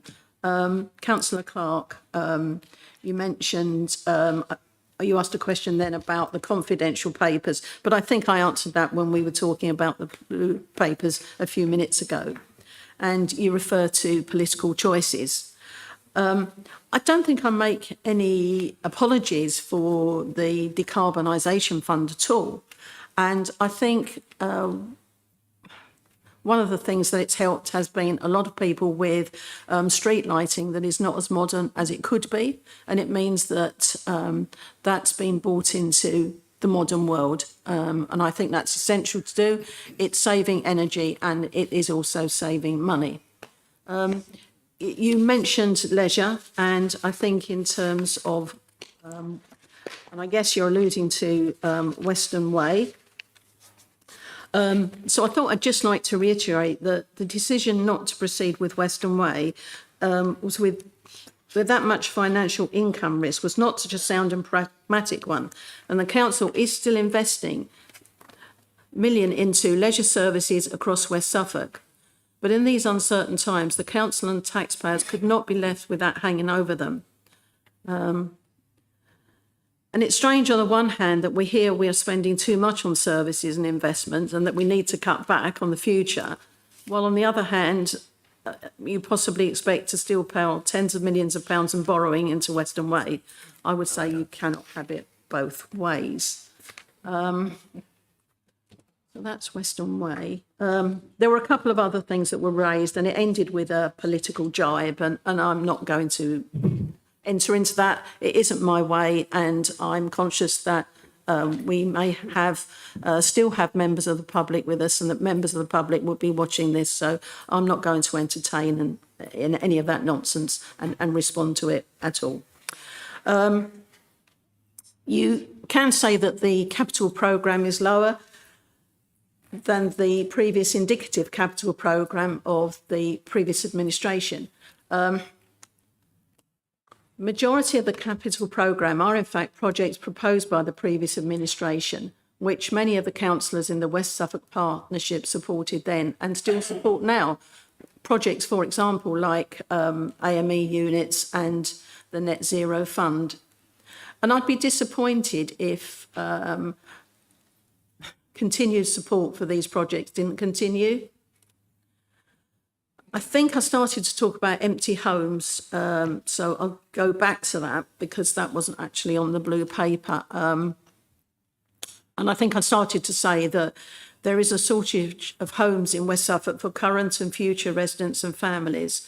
Currently, I'm told, as of the 1st of February 2024, there were 2,548 applicants on the West Suffolk Housing Register in need of affordable housing to rent. In addition, the Housing Needs of Specific Groups report from October 2021 published that based on the identified need, West Suffolk should seek to deliver a minimum of 800 dwellings per annum within the local plan period. The council tax premium is to encourage owners to bring the houses back into use to help relieve the pressure on existing housing stock in the area. It would affect just under 550 homes that could be brought back into much needed use for families. But of course, this is just one initiative in a range of ways we are looking to create more housing for people, from building our own through Barley Homes, the local plan allocations, and working through the planning process with developers, as well as supporting landlords and tenants to ensure homes are up to standard. I would just like to say that in areas close to West Suffolk, holiday homes decrease the available properties for the local people, and it increased rents for local people as well. It has an adverse effect on the local population, especially the young, and it impacts on businesses as well, when young people and other people can't live near to where those businesses are.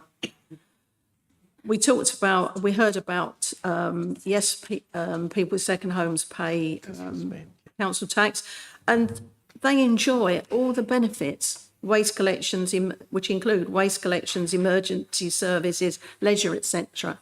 But you can see how if this takes hold, then it means that local people are pushed out and there aren't the homes where they should be, and the homes that are in places are very much overpriced. And I would highlight Southwold as a particularly good example of the impact that I'm talking about. I'm trying to think what other questions there were.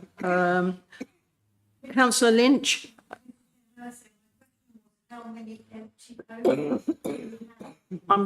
I might come back to that if I may. I'll come back to that, I may, because I've got empty homes under a different banner because there were so many questions. So if I may, Chair, I'll just go to Charlie and then I'll come back to that. Councillor Lynch, I trust what was in here and I was listening to what you said, but I think because I didn't understand all of what you said and I wouldn't be technically competent to give you a reply, I may, if you will bear with me, I will get the team to come back to you on all those various points. To come back to the empty homes from Councillor Marks, I believe it's around 200. But in terms of empty homes, we already have the empty homes premium. So there is already a financial disincentive for those owners that are leaving properties empty. And obviously we'll continue to work where we can with bringing those homes back into use. And you mentioned there's quite a lot with housing associations, and yes, there are. And I recently tried again to find out what was happening with Oddfellows, but I haven't been managed to find that yet. Oddfellows, I should say. Goodfellas, thank you very much. Yeah, it's been a long evening. I think there were some comments on net zero. So thank you for, and I will ask officers to get future details. But we remain committed to our net zero agenda, and I would have thought all members would support that. Councillor Ball asked about second homes and empty homes, so I think I've dealt with that. I hope I haven't forgotten anyone. but I think that's everything that I wrote down. There's been lots of debate this evening, and I hope I've answered all your questions. And I can only conclude by saying that I recommend approval of the budget. I think I've covered everything I can, Chair, and I seek members' approval. Thank you very much. Thank you. Right, that ends the debate on this. So we will now move to a vote, which will be a recorded vote. Teresa wants to remind you all how this works. Off you go. Thank you, Chair.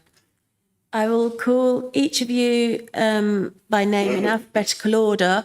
When I call your name, would you please switch your mic on and state whether you are for, against or abstaining, and then switch your mics off. Thank you. Richard Ailcock. Peter Armitage. For. John Augustine. He's not here. I didn't have apologies. Mick Bradshaw. For. Sarah Broughton. Abstention. Tony Brown. For. Carol Bull. Abstention. Mike Chester. Abstention. Patrick Chung. Nick Clark. Abstention. Dawn Dicker. For. Roger Dicker. For. Andy Drummond. Abstain. Paul Furman. For. Susan Glossop. Abstention. Luke Halpin. For. Donna Higgins. For. Diane Hind. For. Rachel Hood. Abstain. Becky Hoffensberger. Abstain. Ian Holder. Abstain. Jan Jarvis. For. Gerald Kelly. For. Rowena Lindberg. For. John London. For. Aaron Lucarini. For. Victor Lukanik. For. Charlie Lynch. Abstain. Birgitta Major. Against. Margaret Marks. Abstain. Joe Mason. Abstain. Sarah Mildmay White. Abstain. Laura Jane Miller-Jones. Andy Neal. That'll be a 4. Richard O'Driscoll. For. Sue Perry. For. Sarah Pugh. Abstain. Joanna Rayner. Abstain. Karen Richardson. Abstain. Richard Rout. Abstain. Marion Rushbrook. Abstain. Jules Savage. For. Marilyn Sayer. For. Ian Shipp. For. Andrew Smith. Abstain. David Smith. For. Liz Smith. For.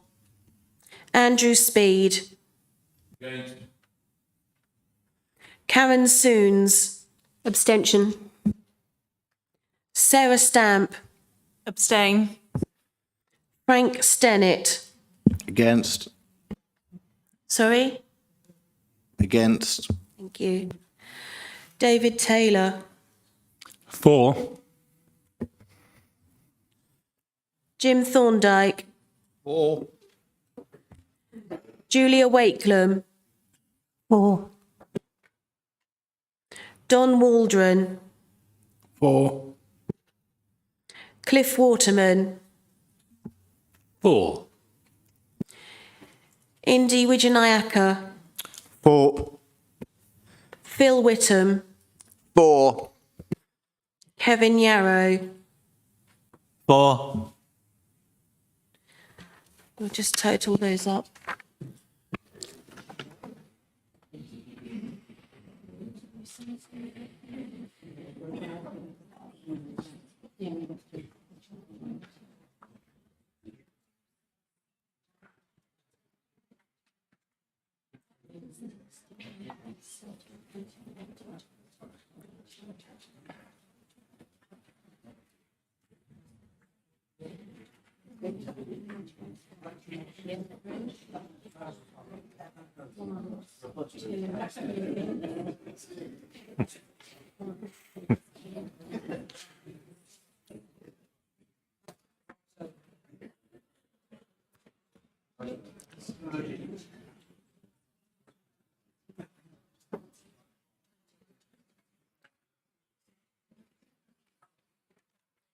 Carried, Chair. These are the results. Okay, everybody, the exciting bit. For, I got 33 votes, against 3, and 22 abstentions. So it's carried. Well done. Now,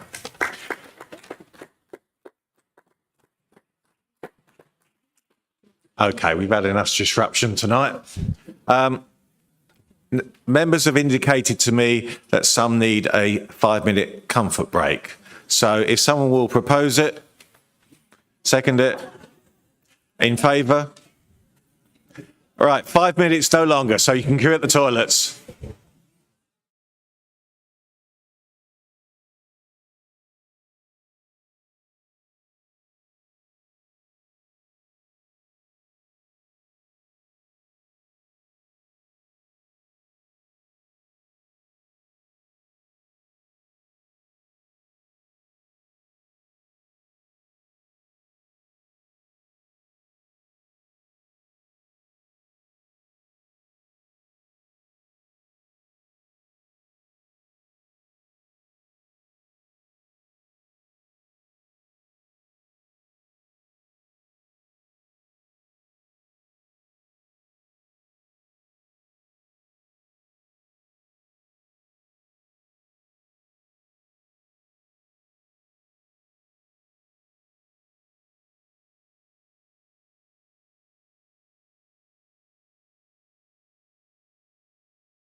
Right, members, quiet please. Let's carry on. And we go to, come on, Councillor Clark. Thank you. Item number 9, calendar of meetings. Councillor Kelly, please.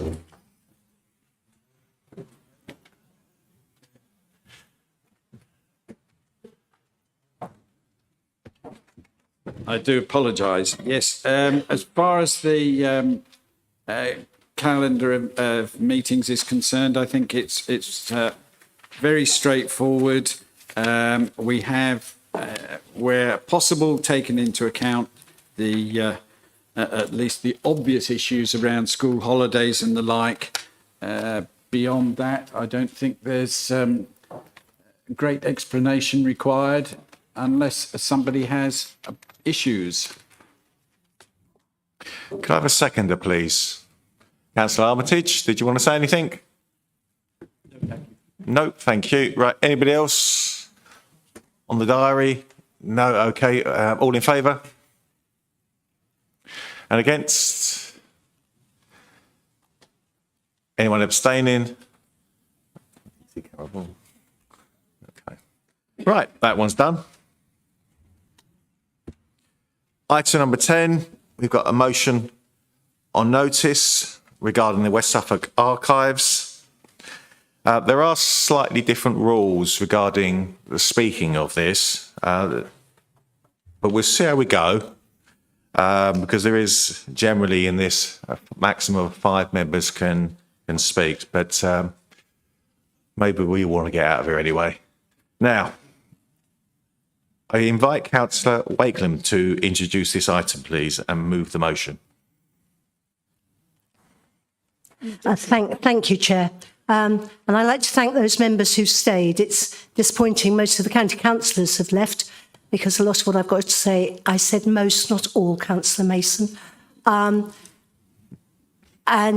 because I would have liked them to hear the clearly expressed, or I hope clearly expressed views of residents, which I want to now bring forward. I hope you've all, those of you who have stayed, have read the motion. I would like to thank you very much for actually bothering to do that. We had a really weighty agenda, and I just think it's good that people have done. The motion itself sets out the events underlying it, but what I'd like to do is to explain in public why it's important that every effort should be kept to keep West Suffolk records in West Suffolk. We've already heard from Dr. Hood, who frankly could probably say it all a lot better than me, but I'm afraid you are going to have to listen to me as well. But I would like to thank Dr. Hood and all the other people in all parts of West Suffolk who have raised their concerns. She's quite right, it's not just Bury St Edmunds, although the Bury St Edmunds organisations have been prominent in this campaign to keep our records. They are doing it not just for the people of Bury St Edmunds, but the people of West Suffolk. The West Suffolk branch of Suffolk Archives, to give it its official title, is known to just about everybody as the Bury St Edmunds Record Office, which is the name it was given when it was established in 1938. From 1950 to 1974, it was, as Dr. Hood reminded us, the record office for the whole of the West Suffolk area. It held and has continued to hold the historical records of West Suffolk, and these are the physical manifestation of our history and our collective sense of identity, and that is just one reason why it's so important they should not be taken over to Ipswich. These represent our continuity with people who have come before us and who have formed the communities that we live in. The records include the incredible archive of historic photos known as the Spanton Jarman Collection, which was donated to the Bury St Edmunds Past and Present Society. Many of the records of the Abbey of St Edmunds, including the Bury Psalter, a priceless document, the Suffolk Regiment Archive, the records of St Edmunds Catholic Church and the Old Hospital, the Cullum Library, which was donated with pictures and other items to the town of Bury St Edmunds in 1921. And fascinatingly, business and family records and diaries, which have been donated by people rich and poor and less, and what is called the middling sort, from all over West Suffolk, including from Lakenheath, Newmarket, Ixwith, Clare, Euston, Milton Hall, Lavenham, Stanton, Haverhill, Pakenham. I could enumerate all the villages and towns that have given the records to the Bury St Edmunds Record Office to be kept for the people of Bury St Edmunds. We have an extraordinary number of listed buildings in West Suffolk, and people, when they buy them, very often need or just want to research their history, and sometimes it has to be said, their boundaries. The Record Office holds historic deeds for many of these properties. They have been given there on loan. I could talk longer, but I'm really conscious of the time. But I want to give you some sense of the importance of these documents to the communities of West Suffolk, and also to the historians who come here to use our records. Since we became aware of the County Council proposal, which, let us not forget, was not following any public consultation, but was slipped through as part of their proposed budget, and which represents a saving of a mere £140,000 per annum, which is 0.02% of the council's budget. I and very many other councillors at all levels of local government, not just West Suffolk, have been contacted by worried residents. And many of the concerns of those residents centre on the accessibility of the records if they're moved to Ipswich. Not only because it's not actually to see the records held in the hold, you have to know which records, precisely which records you want, you have to order them in advance, you're only allowed a limited number. But in order to get there is all but impossible for physically disabled people. Moving the records to Ipswich will be in effect to close them off to those who are physically disabled, to those on low incomes, to the students in our schools and colleges, or those without access to a car. People have to travel far further. It's 40 miles from Newmarket to Ipswich, as opposed to 17 to Bury. It's 42 miles from Brandon, as opposed to 14. And getting there public transport is very difficult, particularly, as Councillor Mason himself has mentioned, getting there from Haverhill. So never mind the impact on people's times and pockets, does this not make a mockery of Suffolk's ambition to be the greenest county? There are further practical considerations which will profoundly affect the preservation of these historic records. It's very clear from reports to Suffolk County Council itself that the hold has inadequate storage facilities for all the existing records held here in Bury.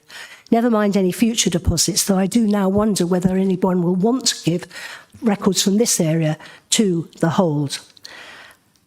Some people have questioned whether or not people actually use the Record Office, citing the reduction in visitor numbers to the Record Office over recent years. I am clear, I don't need to remind you of the pandemic. What perhaps members may not be aware of is the fact that following the pandemic, the restrictions on visitors to the Bury St Edmunds Record Office was never lifted. No wonder people won't go there. And regardless how often one visits the Record Office, I maintain that to remove them is to erase our heritage and our connection to past communities. We may not all visit the artefacts in Moyses Hall or the Abbey ruins very regularly, but we wouldn't want them to be moved elsewhere, would we? One of the most shocking aspects of this decision by Suffolk County Council is the fact it was taken without prior consultation with the people it will directly affect, the people of West Suffolk, or any consideration of the impact on them. Where, for example, was the equalities impact assessment? Nowhere. It's not too late to reverse or to ameliorate this decision. Suffolk County Council were asked to defer making the decision not only before the budget debate last week, but during the debate. Unfortunately, they declined to do so, to the great disappointment of many here, and I might add, though they would not express it, to the disappointment, I'm sure, of many West Suffolk County councillors. The motion before you adds to the voice of West Suffolk to those of other town and parish councils throughout West Suffolk, asking the County Council to defer implementation. We have been offered a stakeholders group, but what the stakeholders group will do is not consider the question of the location of the records at all, but only to consider how to deal with those records which it would not be legal to transfer or where there is no room for them, such as the local studies collections. This decision cannot be reversed. Once those records have left us, they can never be brought back, or they won't be. and to enable a mature and considered consideration of this in consultation with all the people and all that are affected, including local town and parish councils, is a mature way forward. It's my hope that if sufficient pressure is borne upon Suffolk County Council, it will rethink, it will consult, it will engage with this council, and it will find a way forward. I commend this motion to you. Thank you. Thank you, Julia. Do I have a seconder? Councillor Lukanik. Happy to second, Chair. Thank you. Right. Do we have anyone else who wants to speak on this? I've got 3 up here at the moment. Anybody else? There we go. Oh, now I've got 6. Right, that will be it. No more. Okay, Councillor Higgins, please. Thank you. What I'm finding it very hard to actually get hold of is the fact that these are West Suffolk archives. They belong to the people of West Suffolk. Suffolk County Council have made a decision about where they think they should go, but they haven't actually had a conversation with the leader of West Suffolk, who has, not on one occasion, on more than one occasions, actually said, can we talk about this? We could come up with some suggestions, we could find some solutions. I find it very disappointing, if a little rude, that he's been shut down in this way when he's been so open and wanting to talk through the matter. So please, those people in the room who might have the ear of Suffolk County Council leadership, please encourage them to come and talk and find a solution, because there are solutions to be found. Thank you. Thank you. Councillor Driscoll. Yes, thank you, Chair. I'd start by urging all councillors to support this motion, because this is not a party political issue at all. It's an issue that affects all of the residents of West Suffolk. The key issue for me is who accesses the archive, and what will the impact of this move be for them. So the archive is currently accessed by school students and other students, and indeed historians from all parts of West Suffolk, not just Bury St Edmunds, as well as nationally and internationally. The removal of the archive to Ipswich is a denial of West Suffolk's identity and heritage, and places financial and time constraints on anyone who chooses to use the archive in its proposed building. I think when we consider this item, we should think about just how inconvenient that move is for many residents of West Suffolk. And just out of interest, and being a bit of a sad person, I thought I'd just check out the rail fares of travelling from various parts of West Suffolk. So putting aside the time constraints for most bar one, a return ticket from Bury St Edmunds to Ipswich is £15.80 standard return.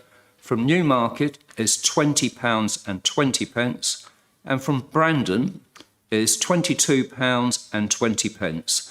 And the Brandon journey takes 1 hour and 46 minutes. So we have there an immediate financial barrier to people accessing a service they otherwise could have accessed. The business case for closure indicates a potential revenue saving of £140,000 a year.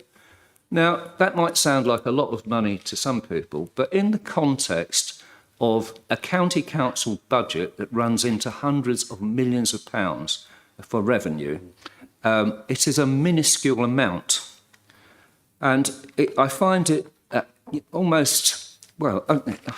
I find looking at sums like that the argument in favour of not trying to find a local solution just sounds spurious. We have a district council here that has reached out to the county council to say, we want to keep the archive here. And we have a county council that I believe has said it's willing to listen, and yet goes ahead and makes this decision. The motion asks for a pause and for reconsideration, because as Councillor Wakelam says, once it's gone for good. And that would be a huge loss to this area. I think public accountability is important here, and for this reason, I would like to call for a recorded vote on this issue. Okay, I need a seconder for that. Councillor Waterman, okay. I now go to... What, right now? Need to vote on it? I can't get over the speakers. Poor Marilyn's been waiting ages.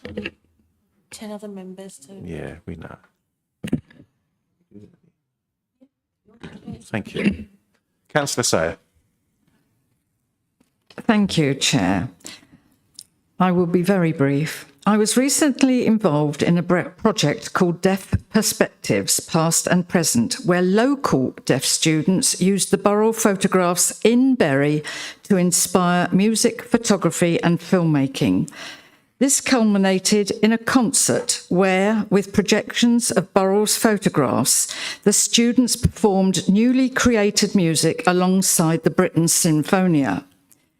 The whole experience for our deaf students creating music and art in the professional realm was actually life-changing for them and opened up possibilities for a future life they could only dream of. Without this local resource, this project would not have been possible. As one student summed it up, archives not only conserve the past, but they make things happen in the present too. I would urge everybody to support the motion and get Suffolk County Council to talk to us about keeping our archives in Bury St Edmunds. Thank you. Councillor Hovensberger, please. Thank you, Mr. Chairman. It would be remiss of me not to speak on this motion this evening, as I've previously made comments with regards to Suffolk County Council's budget, and it has been referred to, indeed, in this debate.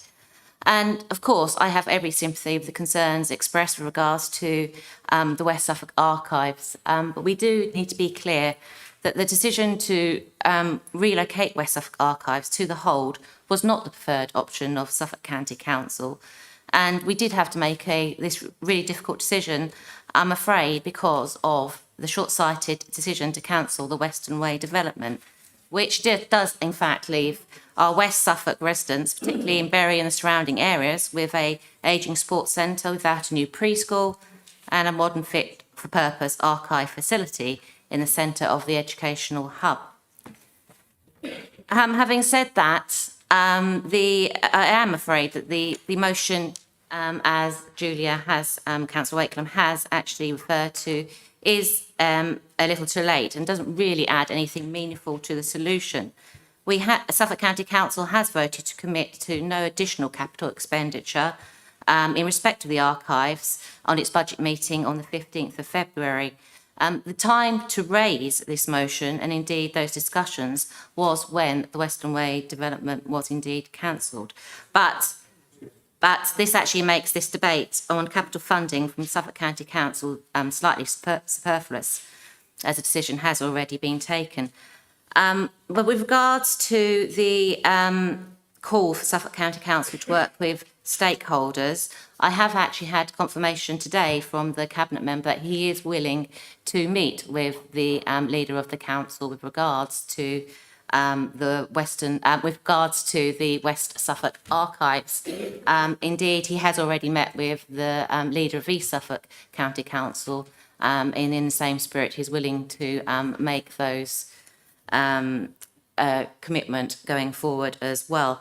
And also with regards to furthering those calls for us to engage with local stakeholders, I am delighted that there was a press release today that confirmed Suffolk County Council has indeed committed to establishing a stakeholder group in respect to the West Suffolk Archives, where I hope that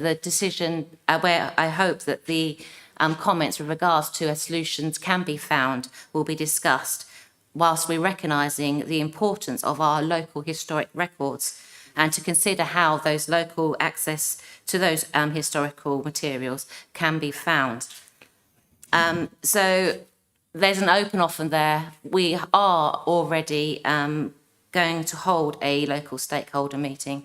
The Cabinet member who is responsible for West Suffolk Archives, has committed to a meeting with the leader of the council, and I guess anyone else who's interested within reason, to discuss options going forward. We recognise the concerns and we recognise the importance of our historic records going forward. Thank you, Becky. Councillor London, please. Thank you very much, Chair. Just picking up on some of the things that Councillor O'Driscoll was talking about, I also did some very, very rough back-of-the-envelope mathematics on this. £140,000 saving, quote-unquote saving. Obviously, not everyone is going from Bury St Edmunds to Ipswich. It would be silly to say that, but as a rough way of looking at it, 60 miles round trip, 5,000 people a year before COVID was using it, about 40p a mile is reasonable. That works out at about £120,000. Obviously, that's a very back-of-the-envelope way of looking at it, but what we can do is say that it's disingenuous to call it £140,000 worth of savings. It's £140,000 worth of savings to the council. About maybe £30,000 of actual savings and over £100,000 worth of shunted costs onto people that live in our area to use the facility. Thank you, Councillor London. Right, I had 6 on my screen. I said 6 would be it because nothing else popped up.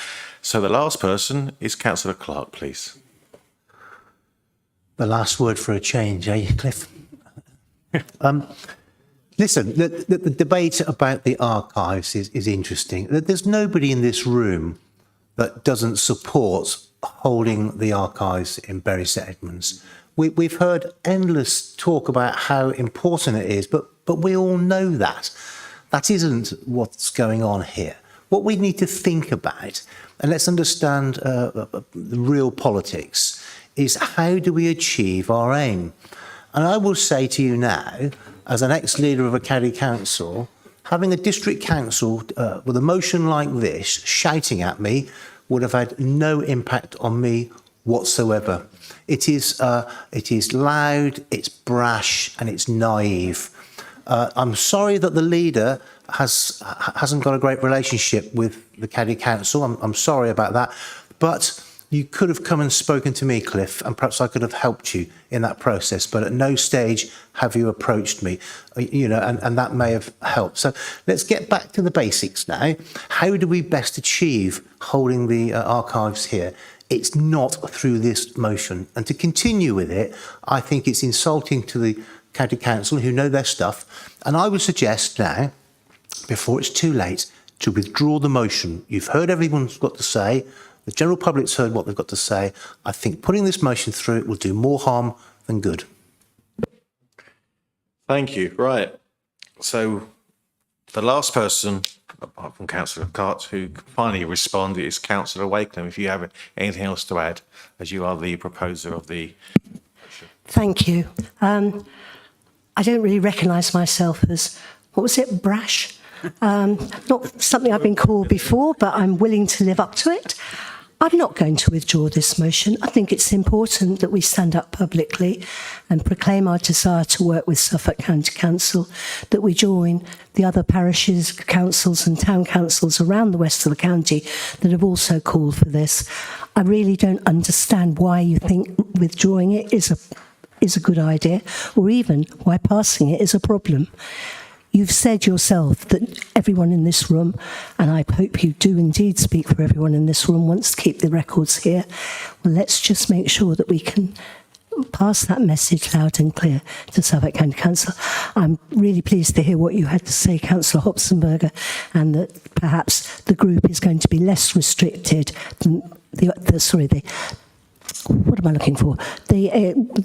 work of the stakeholder group may be less restrictive than previously thought. Let's hope that is the case, and we can actually have some mature and considered discussion and some proper consultation with people in this part of the town.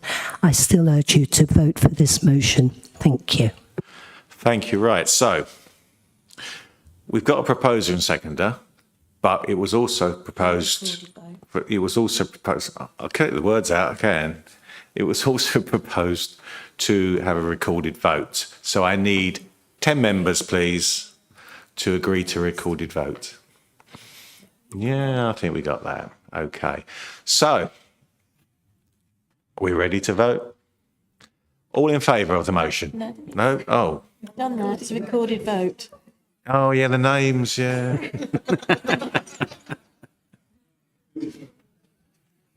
Thank you, Chair. Once again, members, I will call out each of your names in turn. If you could press your mic, speak, and say for, against, or abstain, and then switch your mic off. Thank you. Richard Alcock. For. Peter Armitage. For. John, oh, he's not here. Mick Bradshaw. For. Tony Brown. For. Carol Bull. Sorry. Sorry, abstain. Thank you. Mike Chester. Abstain. Patrick Chung. Nick Clark. Abstain. Dawn Dicker. For. Roger Dicker. For. Paul Furman. Gone. Right, thank you. Luke Halpin. For. Donna Higgins. For. Diane Hind. For. Becky Hoffensberger. Abstain. Jan Jarvis. For. Gerald Kelly. For. Rowena Lindberg. For. John London. For. Aaron Lucarini. For. Victor Lucanik. For. Charlie Lynch. Abstain. Birgitta Major. Abstain. Margaret Marks. Abstain. Joe Mason. Abstain. Laura Jane Miller-Jones. Andy Neal. For. Richard O'Driscoll. For. Sue Perry. For. Joanna Rayner. Abstain. Karen Richardson. Abstain. Marion Rushbrook. Abstain. Jules Savage. For. Marilyn Sayer. For. Ian Shipp. For. Andrew Smith. Abstain. David Smith. For. Liz Smith. For. Sarah Stamp. Abstain. Frank Stennett. Has he gone? David Taylor. For. Jim Thorndike. For. Julia Wakelam. For. Don Waldron. For. Cliff Waterman. For. Indy Wijanayaka. For. Phil Whittam. For. Kevin Yarrow. For. Thank you.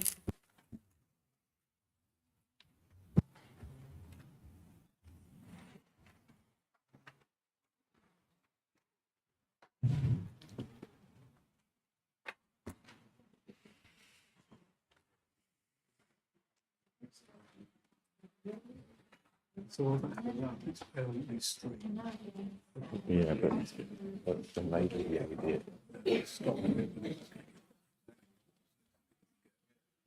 What I mean is, when you're over that's the bit they've gone. Well, that'll be up there with you. Right, members, here we go for the second time tonight. We've got 32 for the motion. No one was against it. 14 abstained, though. So he's carried. Thank you.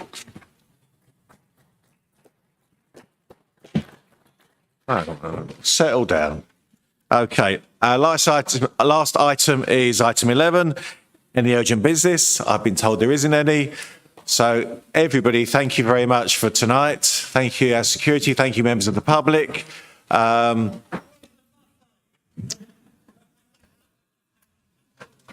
of the public, leave.